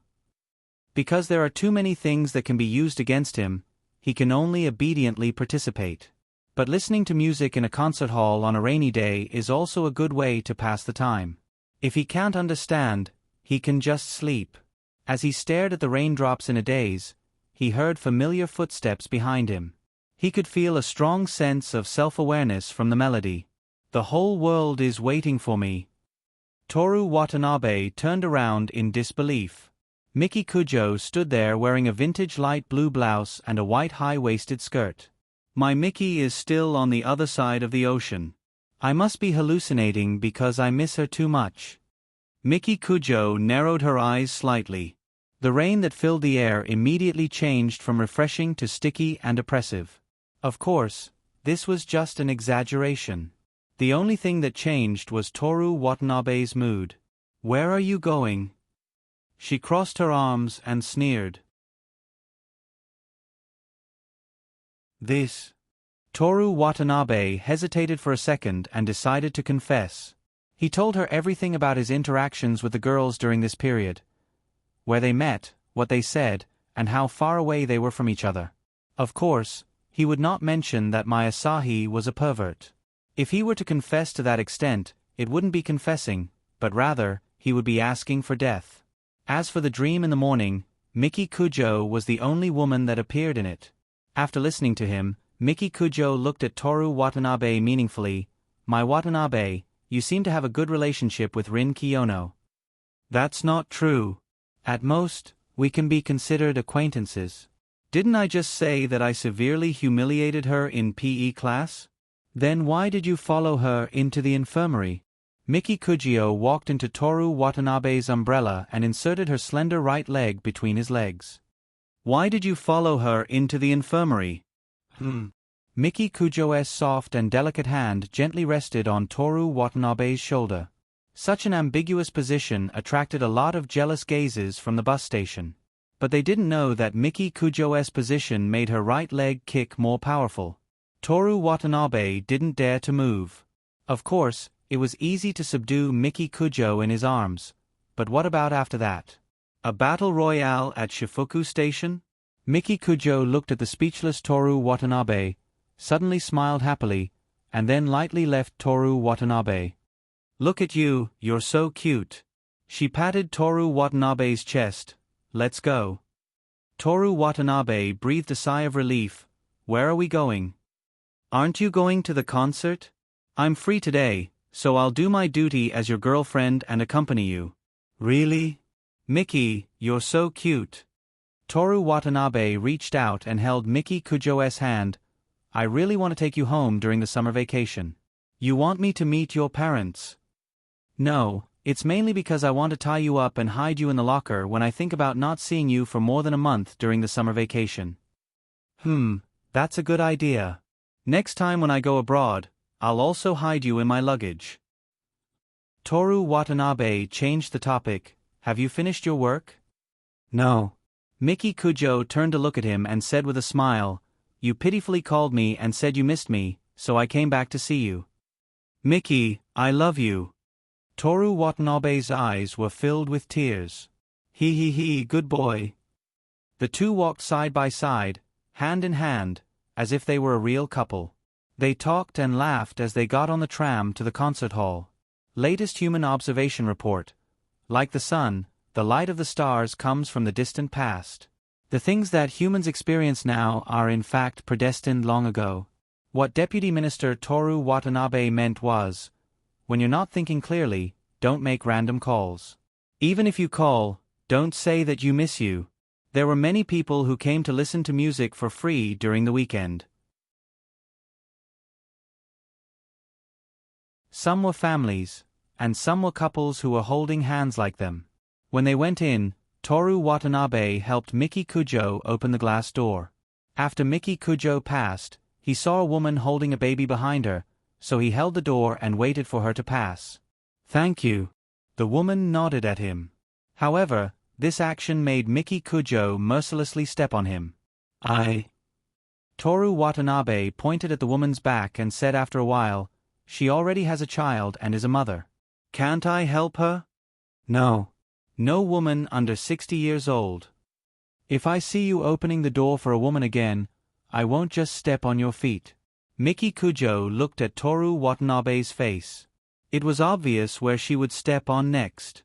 Perhaps for some people with special interests, it was not too much to call her punishment a reward.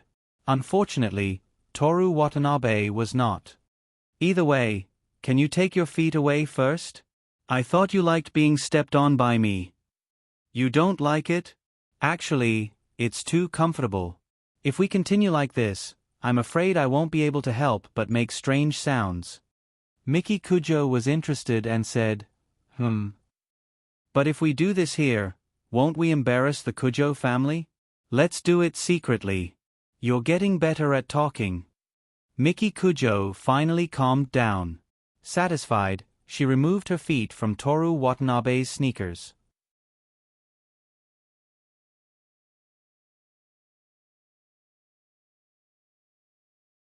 Chapter 74.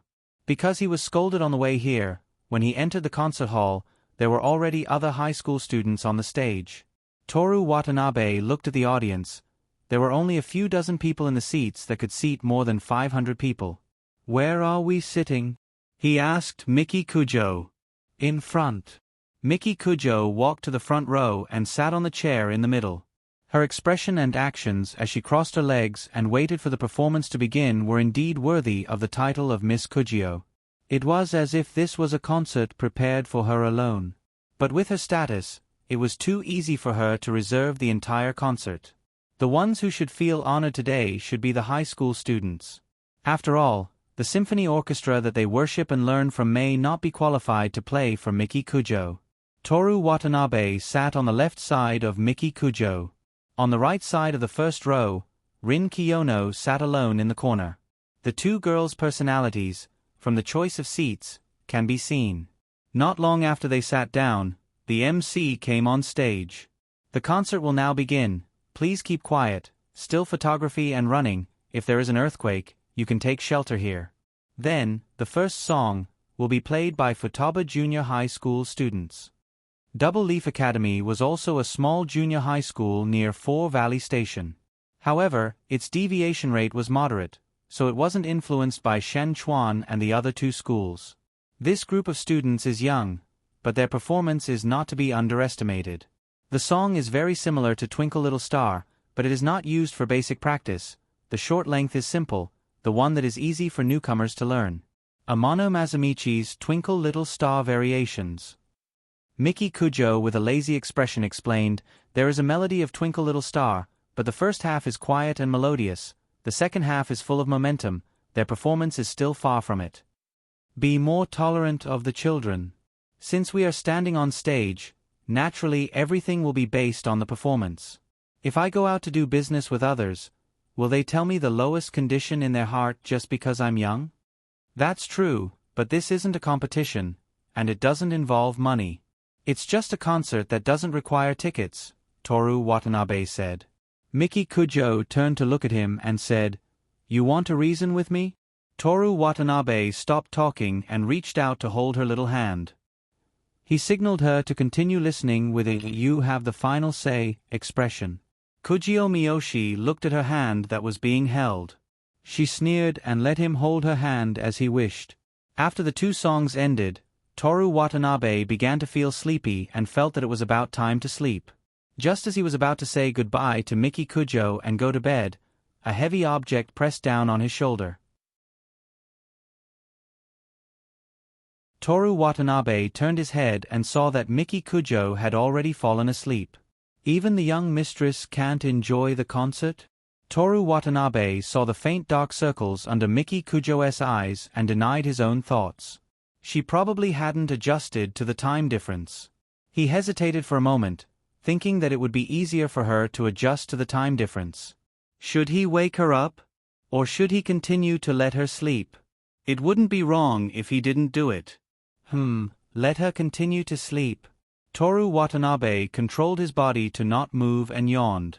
One song after another, they finally arrived at Kanagawa High School. The next song will be performed by the music department of the private school Kanagawa High School.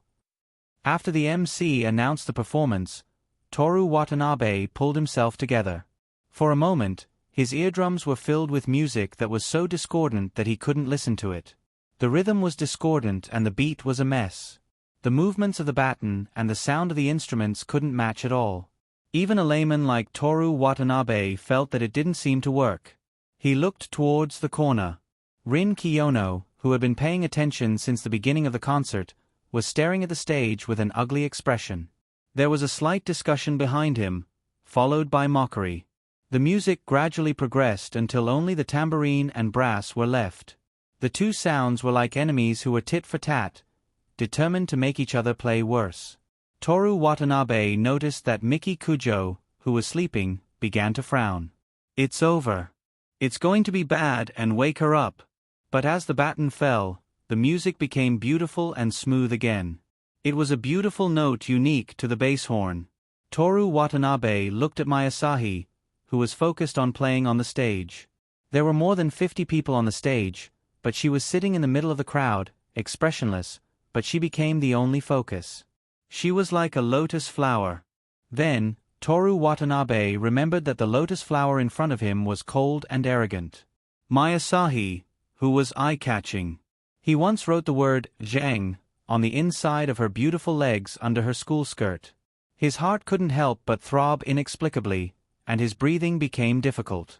Just as Toru Watanabe was recalling the feeling of the pen pressing down on his skin, the sound of drums suddenly sounded. Then, like a mouse that saw a cat, it disappeared without a trace. Did they steal the show? This time, Miki Kujo finally opened her eyes because of the terrible music. She yawned lazily. Which high school is that on the stage? Toru Watanabe glanced at the nearby audience who were watching the show on the stage. He didn't use the words, "our school," and said, "Kamigawa." Miki Kujo snorted contemptuously. She didn't even bother to comment. It could be said that they were extremely bad. Since the beginning of the drumming, almost all the members of the Kamigawa High School band had turned pale. No wonder they gave up on training. Now it seems that they were even worse than junior high school students. Forget about the Tokyo University tournament, they couldn't even fool the outsiders at their own school festival. Miki Kujo's eyes were half closed. How dare you bring me to such a boring concert? Didn't you come with me? Toru Watanabe could only think of this in his heart. Next time, I'll ask around in advance and find the perfect concert. Miki Kujo supported her temples with one hand and tapped the armrest with the other. I want you to play for me. I don't know how to play. What does it have to do with me? Miki Kujo asked with a smile. Well, if you want to hear it, Miki, I'm willing to learn. Miki Kujo's lips curled up. July, my business abroad will be over. At that time, you must reach a level that satisfies me. Huh? There's less than half a month left. Isn't that too short? Didn't you say that you're smart and never slack off? Don't tell me. Miki Kujo suddenly leaned in. Their slender eyelashes were almost touching. Are you lying to me? No. Why would I lie to you? July, I promise you'll be satisfied. After the concert ended, Toru Watanabe didn't fall asleep. Instead, he was startled. Moreover, he had to postpone learning Spanish. Although he had the privilege of exchanging 5,000 points for a master piano, he wanted to save as much as possible. He wanted to try his best. When the time came and Miki Kujo said that she wasn't satisfied, he could exchange it on the spot. If possible, he didn't want to waste his points on such things. Could playing the piano save lives? Of course not. When he left the venue, the black limousine was parked in front of the door. Miki Kujo yawned and walked towards the car. I'm bored. I'll go back first. Give me a ride.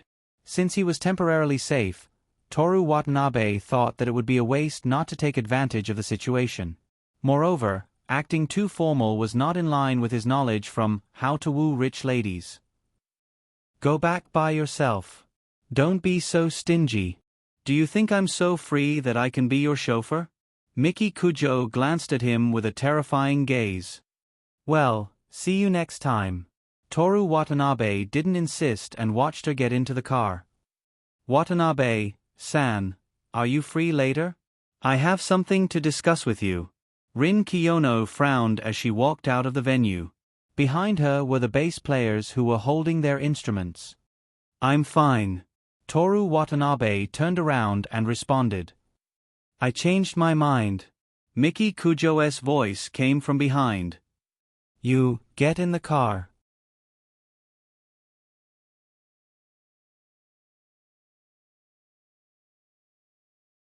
Chapter 75.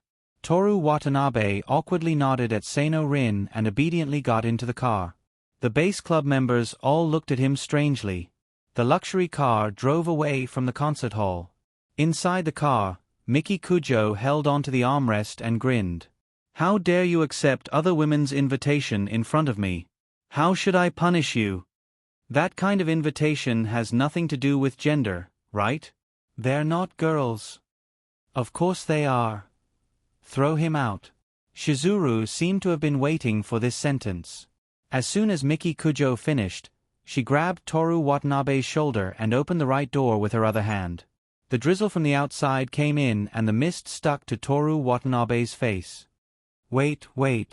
The car was so fast that the trees on both sides of the road could not be seen clearly.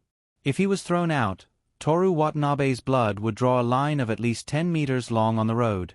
He slapped Shizuru's hand away and jumped nimbly. He sat beside Miki Kujo and away from Shizuru, guarding against her like an eagle catching a chick. In my heart, you're the only woman, Miki. The others are all men. Is that so? Miki Kujo smiled and looked at Toru Watanabe, who was hiding behind her. It's because of this that I agreed to their invitation. Otherwise, why would I be with other girls when I already have a girlfriend? I don't see them as women at all. Miki Kujo smiled mockingly. I'm not lying to you, Toru Watanabe promised. Forget it. Miss Kujuyo retracted her gaze and closed her eyes as if she couldn't be bothered to argue. The door was closed and the rain was blocked out again. Toru Watanabe breathed a sigh of relief in his heart. Under Jinglyo's unwilling gaze, he slowly sat back down. Being together with Miki Kujo was like being a live target for an archer. There was never a moment when he wasn't worried that he would be shot the next moment. Especially when she had a subordinate who couldn't wait to kill him. The car drove for a long time, with no intention of sending Toru Watanabe home. Finally, it stopped in front of a building. President. As soon as he got out of the car, a large group of people stood in a row. Their aura was even more exaggerated than in television dramas. However, Toru Watanabe couldn't tell if it was the company's culture or Miki Kujo's aura. When he participated in the part-time training at the convenience store, he was also instructed by the person in charge to stand straight and bow when he saw the class leader. His work pass also had to face the class leader so that the class leader could know his name. In front of so many people, Miki Kujo yawned and walked toward the elevator. Jinglu followed her closely without looking sideways. Toru Watanabe thought about it and decided to stay 2 steps behind Shizuru and follow behind them. President, thank you for your hard work. A man in his 50s walked out of the bowing line with his back bent.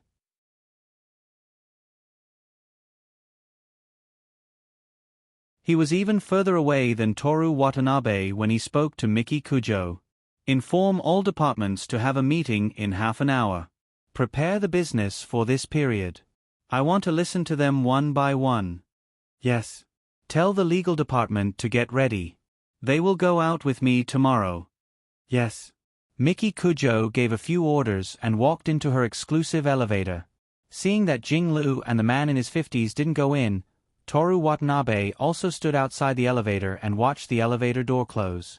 As soon as Miki Kujo left, the heavy atmosphere that seemed to have stopped raining slowly became lively again. The man in his 50s said to Jinglu, Miss Jinglu, thank you for protecting the young lady. Jinglu nodded. The man was used to her indifference and didn't care. He looked at Toru Watanabe and asked, This is? Jinglu glanced at him and said, Bodyguard. Bodyguard? The man was stunned and confirmed with surprise, Young lady's bodyguard? Do I still need a bodyguard? No, you don't. But he just got out of the car. Is he a male bodyguard? The man looked at Toru Watanabe. His body was well proportioned, but his face was full of youthfulness. He gave people the feeling that any adult man could easily beat him. But he was too handsome. Could it be that the young lady? No, it was absolutely impossible. How could the young lady do that kind of thing? Part-time. Toru Watanabe politely greeted but didn't say his name. Part-time. The man was stunned and then nodded. I'll go do something first. After the man left, Jinglu turned and entered another elevator. Toru Watanabe quickly followed. Where are we going? He asked. When can I go back? Are you not feeling well? Okay. Toru Watanabe stared at the red light on the floor screen and watched the numbers slowly increase. After the elevator stopped, the two came to the 25th floor. It was almost full of fitness equipment. Sandbags, treadmills, swimming pools, rings, and so on. Everything was available. The space was as big as the school field. Only 2 people were using it. One of them was punching and kicking the sandbag, making very loud banging sounds. Toru Watanabe estimated that a casual hit could break a person's bones. The second person was using a sitting chest thruster. Although the speed was not fast, it was very stable. The muscles all over his body rose and fell like the waves. Toru Watanabe glanced at them and followed Jinglu into a room. Where are we going? Why did you suddenly take off your clothes? Toru Watanabe quickly ran out and looked back. The door sign said, Jinglu. Exclusive locker room? Then tell me. Are you trying to frame me and make Miki Kujo angry again? The human heart is scary. Toru Watanabe sighed and looked at the equipment casually. He had seen a lot of equipment in the gym where he had a swimming card, but most of the equipment here was the first time he saw it. Toru Watanabe walked near the sandbag and watched the man practice. The man punched a few times and panted slightly. He turned to him and said, Are you new? Ah, yes. Watanabe. Toru Watanabe did not say his full name. What are you good at? Kickboxing. The man looked up and down at Toru Watanabe. My name is Jiang Chuan. I'm your senior. I'm good at sniping. Sniping? Yes. Jiang Chuan took off the bandage on his hand. You want to learn? I can teach you. Thank you. But, how should I put it? Although I want to learn, I don't have the time. That's true. Jiang Chuan did not know what reason he came up with for Toru Watanabe, but he convinced himself. He cracked his neck. Let's try. I haven't fought anyone who's good at kickboxing. Don't worry, I'll bring defensive equipment when I practice to prevent it from affecting my normal mission. Normal mission? Protect Miss Kujo?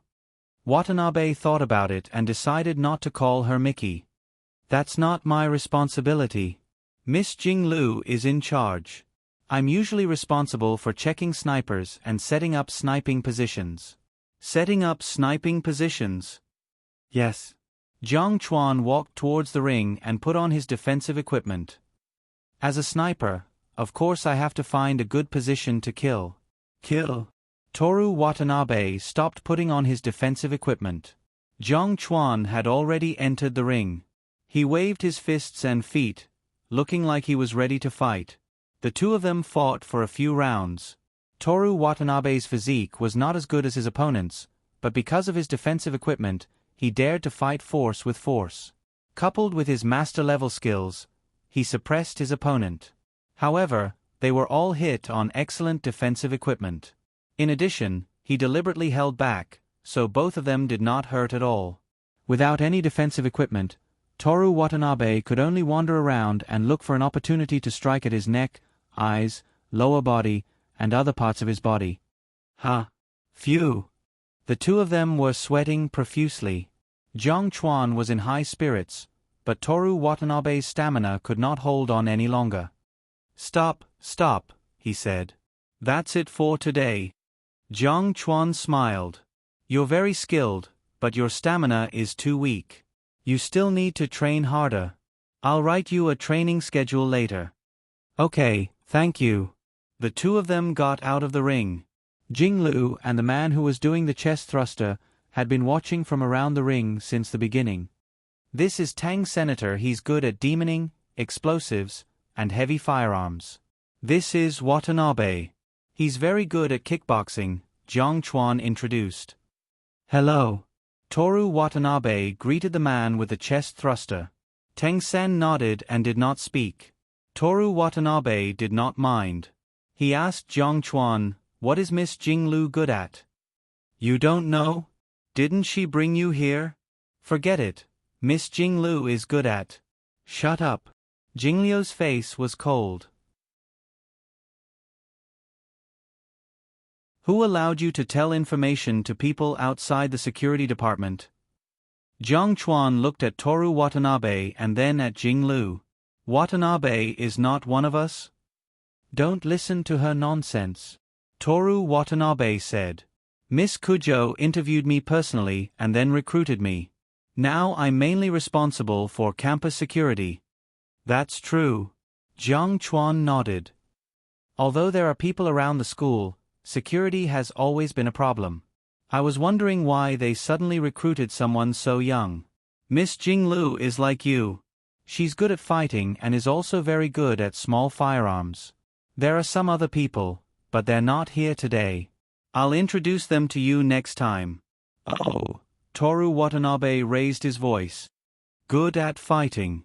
Jinglu picked up a set of armor and went into the ring without putting it on. Let's fight again. I'll teach you a lesson. No. I'm tired.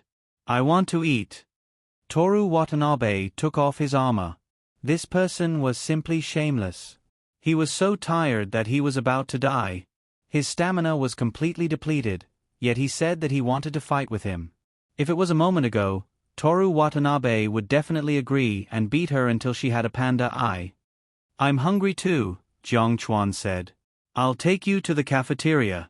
Ting Sen, together? Ting Sen nodded. Okay. Miss Jinglu? Get up here. Shizuru stared at Toru Watanabe. Toru Watanabe shrugged indifferently and said to Jiang Chuan, Let's go. I'm starving. The two of them changed their clothes and brought Toru Watanabe to the cafeteria. In a place like Chiyoda where every inch of land was worth gold, the cafeteria actually had 3 floors. Hokkaido's seafood rice, Nagasaki's chestnut cuisine, Nagano's game pot, Okinawa's ishikaki beef, Osaka's takoyaki, Fukuoka boto ramen, Kyoto's kaisha. In addition to the specialties of Japan's 1 capital, 2 prefectures, and 43 counties, there were also various foreign cuisines. Not to mention fruit drinks, cakes, and desserts. They were all shiny and beautiful. Most importantly, he could eat anything he wanted. Take anything he wanted. If it weren't for the fact that it was far from school, Toru Watanabe really wanted to come here for lunch every day. After hesitating for a while, he ordered Kagoshima's black pig hot pot. While eating, Toru Watanabe asked, Miss Kujo will also come here to eat? How is that possible? Jiang Chuan was very violent when fighting, but he was very gentle when eating. Miss likes to eat alone, and when she's in the company, she basically won't leave the 38th and 39th floors. The top management can only go to the 38th floor for meetings at most. I see. Because it was really delicious and there were many choices. After eating the black pig hot pot, Toru Watanabe went to get Hokkaido's crab banquet and Kagoshima's grilled chicken. He ate until his stomach hurt a little, then he followed them back to the 25th floor. Taking advantage of the digestion, Jiang Chuan took him to familiarize himself with the environment. In addition to the gym, there was also a regular shooting club on the 25th floor that was not open to the public. Can I try? Toru Watanabe was eager to try. According to the rules, except for us, no one can use the equipment here without Miss Kujo's permission. But Watanabe, it should be fine for you to try the gun clip. Thank you. Toru Watanabe estimated the possibility that Miki Kujo allowed him to come here to practice shooting. Beretta M9A1. Jiang Chuan took a black gun in his hand, loaded it skillfully, and fired at the target 30 meters away. The target fell down. Here. He gave the gun to Toru Watanabe casually as if he was passing an umbrella. Toru Watanabe smelled the faint smell of gunpowder and felt the heavy weight of the gun. He knew that he was not strong enough, so he didn't shoot with one hand like Jiang Chuan. He carefully held the gun with both hands and aimed at the target 5 meters away like he saw in the movies. Just as he was about to shoot the gun for the first time in his life. Jingle, jingle, jingle, jingle. Toru Watanabe sighed heavily, put down the gun, and answered the phone. 39th floor, 1 minute. Beep. Beep. Sorry. Toru Watanabe reluctantly returned the gun to Jiang Chuan. The mission is here. It's okay. We'll play again next time. Since he had only 1 minute, Toru Watanabe ran to the elevator, but found that the highest floor he could reach was the 37th floor. He quickly called Miki Kujo. 10 seconds left in 1 minute. Wait. Your company is too big. And the elevator can't reach the 39th floor. I've already run. That's your business. Well, Miki, Toru Watanabe said softly, can't you talk sense with me once in a while? Just give it a try, just this once. Ha ha ha. Miki Kujo's laughter came from the other side of the phone. Okay, I'll keep it in mind. Come up.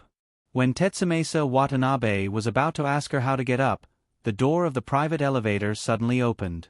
He walked in and came to the 39th floor. There was no office atmosphere on this floor. It was decorated in a furniture style, which was the so-called top-floor mansion. Do you live here?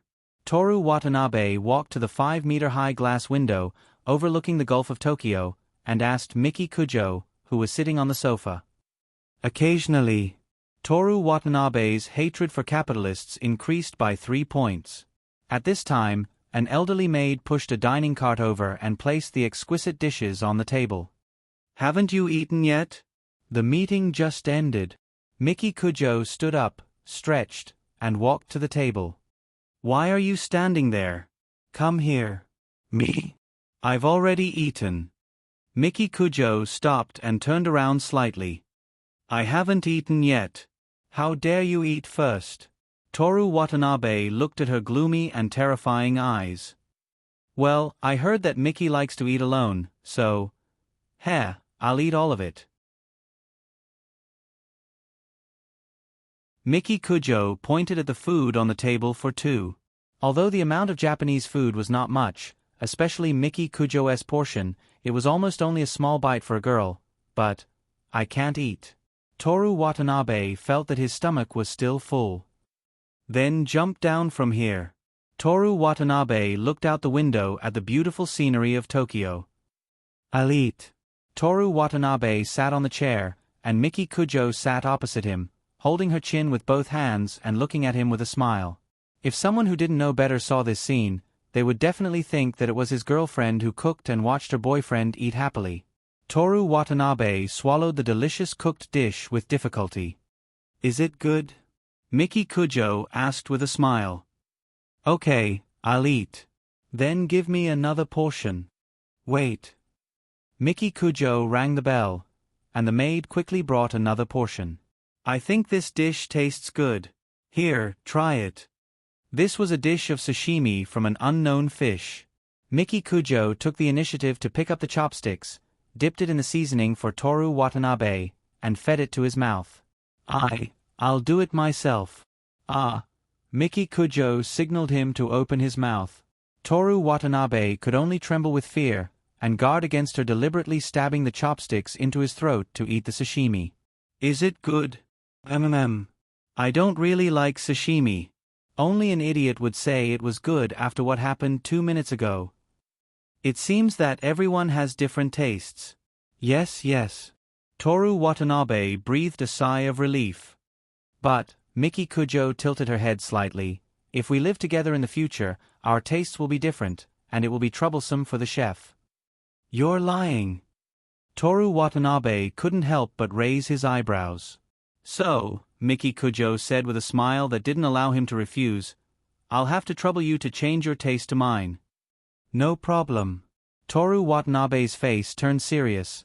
Actually, I realized that the moment you fed me, Miki, I already liked sashimi. No, not just sashimi, Miki, I already like everything that you like. Really? This is called loving the house, loving the crow. I really can't do anything about myself. Once I met you, all my principles were abandoned. Then you still dared to eat before me. Miki Kujo's expression changed instantly. Just a moment ago, she was still smiling, but now she looked like she wanted to skin Toru Watanabe alive. I really don't know. Toru Watanabe felt wronged, just like going up to the 39th floor. If you don't tell me, I can't go up except through the window. How about this, Miki? You tell me all your rules, and I won't make you angry in the future. Miki Kujo narrowed her eyes slightly. Toru Watanabe didn't move, waiting for her answer. Okay. Really? Toru Watanabe said happily. But, Miki Kujo leaned back on the chair and crossed her arms. After I tell you, if you displease me again, the punishment will be even worse. Are you sure you want to know? I have confidence in my love for you, Toru Watanabe said through gritted teeth. All right, then remember it for me. 1. You must answer my call immediately. 2. You must keep all the things I give you well, don't throw them away. 3. You are not allowed to talk to female creatures. What about my mom? Teacher. 4. When I speak, you are not allowed to talk about conditions. I have the final say. 5. 99. That's all for now. I'll tell you when I think of something else. Toru Watanabe, who had already given up from the 30th rule, quietly opened the system panel and found the supplementary rules. 1000. All rights of explanation belong to the game. A sense of familiarity washed over him. Through the transparent blue panel, he looked at Miki Kujo, who was in a happy mood. Her face was almost perfect. Her eyes were round and clear like glass beads under the sun. Her cherry-colored lips looked soft, making people want to gently slide their thumbs across them. A beast with a human face. The system was also the same. What romance system, abiding by human rights, temporary events were all traps. Toru Watanabe regretted it so much that his intestines turned green. Wasn't it good to rely on his own hard work to live? Why did he have to be tricked by the system? He was obsessed with becoming Miki Kujo's boyfriend for 200,000 points. Wasn't it good to be an honest bodyguard? Do you remember? Yes. If you take more than 0.5 seconds to answer, I'll punish you. Miki Kujo's expression changed. Come, massage my shoulders.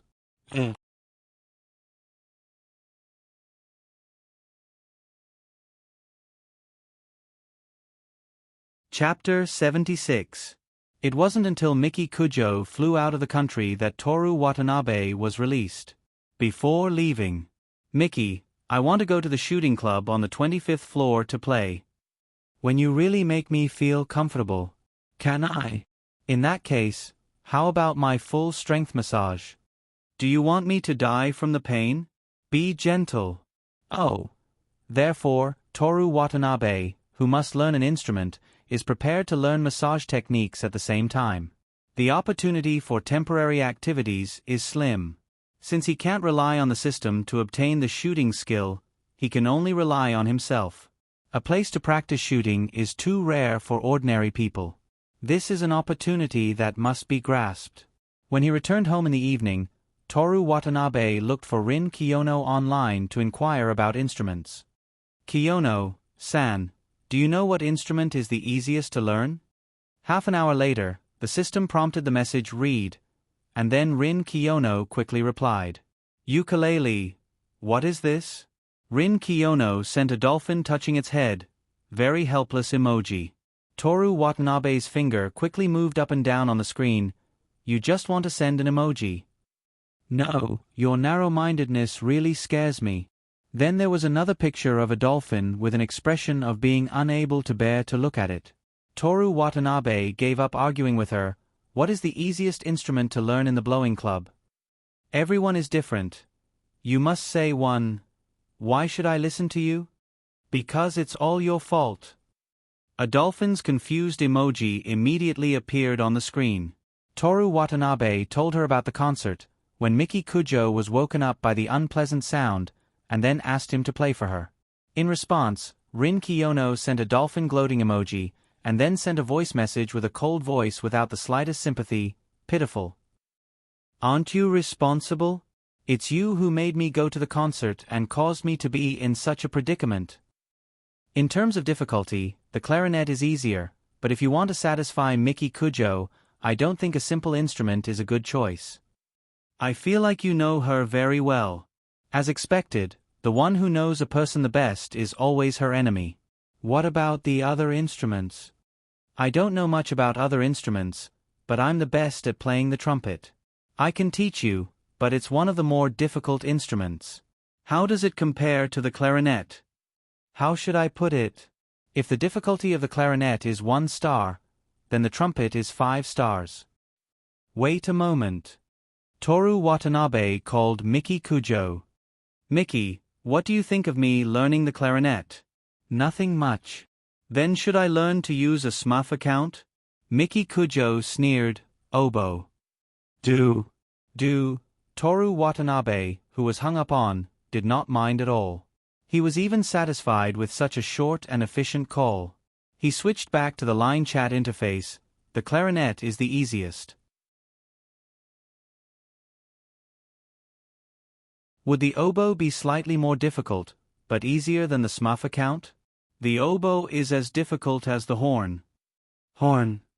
The dolphin helplessly attacked again, and then, 5 stars. You can just say that it's the same as the SMUF account. I suspect that you're deliberately humiliating me. Don't doubt. My phone is out of gas. Goodbye. After a while, Toru Watanabe had to send another message. Well, Kiyono-san, do you know where a good instrument store is? If possible, tell me which type of oboe I should buy. Ah, aren't you going to refuel your phone? Sorry, I have a problem with my attitude.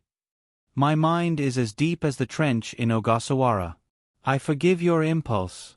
Tomorrow at 9:30, we'll meet at the entrance of Ginza Yamano Instrument Store. Wrong, Kiyono-san. Let me tell you, the deepest trench in Japan is not the trench in Ogasawara. Of course not.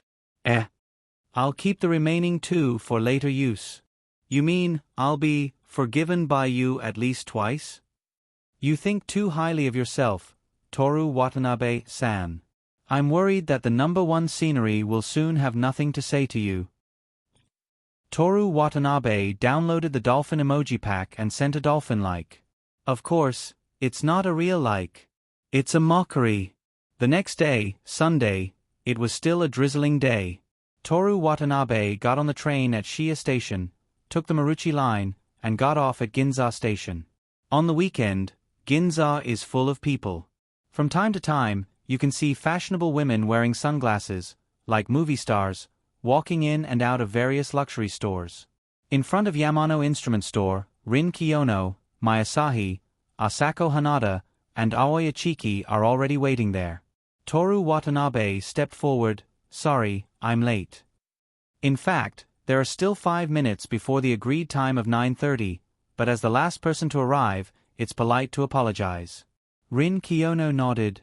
Let's go in. Toru Watanabe originally wanted to ask why the other 3 came, but seeing that she didn't want to talk, he gave up. But the reason why they came together is probably Aoi Ichiki's love story.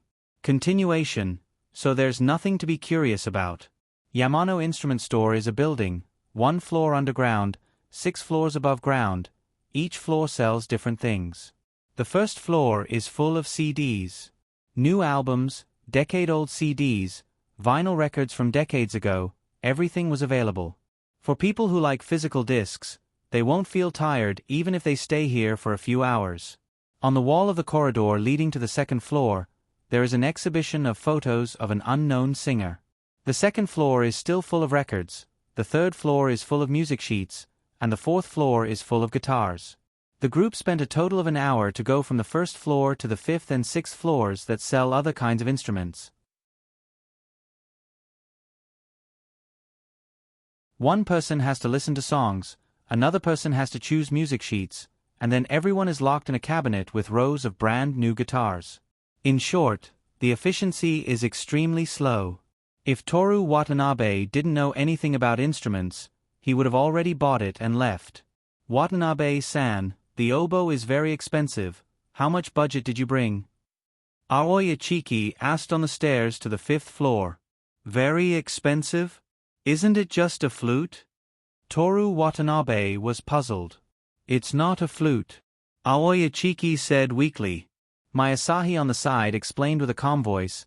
The oboe is one of the most expensive instruments in the wind department, and it's very delicate, so it often needs to be repaired and maintained. Is 1 million enough? Toru Watanabe is prepared to spend all the money Miki Kujo gave him on this. 1 million? Aoi Ichiki, who was peeking at my Asahi, exclaimed, "Didn't Watanabe-san say that your living conditions aren't good?" "I don't have that much money Miki gave me," Toru Watanabe confessed. "This isn't." Asako Hanada covered her mouth, her small face was red. I'm sorry. It's okay." Toru Watanabe waved his hand. "My goal was to live a leisurely life. Having a rich girlfriend and being able to live a leisurely and wealthy life is of course better. I'm already prepared to be called a freeloader." If possible, Toru Watanabe certainly didn't want to accept this money. He wasn't so poor that he needed to rely on a woman to support him. Instead of living like this, he would rather do a part-time job of standing under the sun and holding up a real estate billboard for 4 hours. It was hard work, but the pay was considerable. It could allow a high school student like him to live a somewhat wealthy life without any problems. But did he dare to not accept this money? Did he dare to not use the minimum amount every month? Did he have a backbone? Would he rather die than accept it? Miki Kujo's words, "If you don't spend my money, it means that you don't love me. If you don't love me, you can go die." That would really kill him. 1 million yen. Barely enough. Rin Kiyono walked towards the glass cabinet where the oboes were displayed, muttering at the same time. "Marcus is famous for his timbre, but it's easy to crack. Monica's craftsmanship is strong. A good timbre is not worse than Marcus's. Joseph's craftsmanship is good. The timbre is relatively weak, but it's not easy to crack." The other four followed behind her as if they were listening to a tour guide introducing the history of the scenic area. Toru Watanabe suddenly saw a familiar name, Yamaha. Yobi 241 oboe. Rin Kiyono looked over. "It's made of traditional rare wood and advanced resin processing technology, the resin layer." Stop. Toru Watanabe hurriedly interrupted her. "I was just wondering why Yamaha produces everything." Rin Kiyono glared at him unhappily. "Sorry, please continue." Toru Watanabe immediately humbled himself. Rin Kiyono didn't care and pointed to a black oboe in the cabinet. "Let's choose this one, Monica." Toru Watanabe looked at the price. 1,200,000 yen, which was considered a high price among the oboes in this shop. "Then let's buy this one." Toru Watanabe called over the shop assistant. That's it." Asako Hanada and Aoi Ichiki widened their eyes. "That's 1,200,000 yen. "It doesn't matter, it's Miki's money anyway," Toru Watanabe said. The two girls looked at him strangely. Rin Kiyono's expression was normal as she said to Toru Watanabe, "The oboe is a very difficult instrument, it needs to be learned systematically. Mouth shape, breathing, finger movement, the use and protection of the whistle, and the maintenance of the instrument itself, there's a lot to learn. Of course, I believe in your perseverance." Of course. Toru Watanabe also felt that his perseverance was good. By the way, since it's so difficult, is it difficult to play 3 romances in half a month? Everyone present, including the shop assistant, had a gloomy expression. At this moment, Toru Watanabe had an epiphany. It's over. Judging from their reactions, it was impossible for them to learn how to play the oboe in half a month. "That," Asako Hanada said, "I heard from Hayami in the oboe department that many people can only play the oboe for 2 years. "Oboe?" Toru Watanabe doubtfully confirmed. Hana Tionchauzi's face instantly turned red from his stare. "That's what classmate Zhaojian said. She's the chief of the oboe and bassoon. Is it really impossible in half a month?" Silence. No one answered. Toru Watanabe looked at Rin Kiyono, hoping that she could give him some hope, but all he saw was her cold eyes that said, "Don't even think about it." When the scene became awkward, my Asahi flatly said, "The tone of the oboe is very difficult to control, but there are also people who can achieve a mellow tone in half a year. Do your best." Her meaning was very clear. Everything was possible, but it still depended on talent. But half a year was used as an example of talent. What about half a month? Perhaps only he was willing to spend 100,000 points to exchange for 1 point of intelligence and become a peerless musical genius. That's right, he also had a 50% discount voucher that he was reluctant to use. It only cost 50,000 points. But what was the use of that? A peerless musical genius? In the face of the Kujo family, studying medicine wouldn't be able to save him. Thank you, I will work hard, Toru Watanabe said. Masahi lightly nodded. Asako Hanada and Aoi Ichiki, from the moment Masahi started comforting Toru Watanabe, their faces were full of surprise and disbelief. Rin Kiyono helplessly sighed. Since you bought it, let's go. It's time to talk about business. Toru Watanabe looked at her. Business?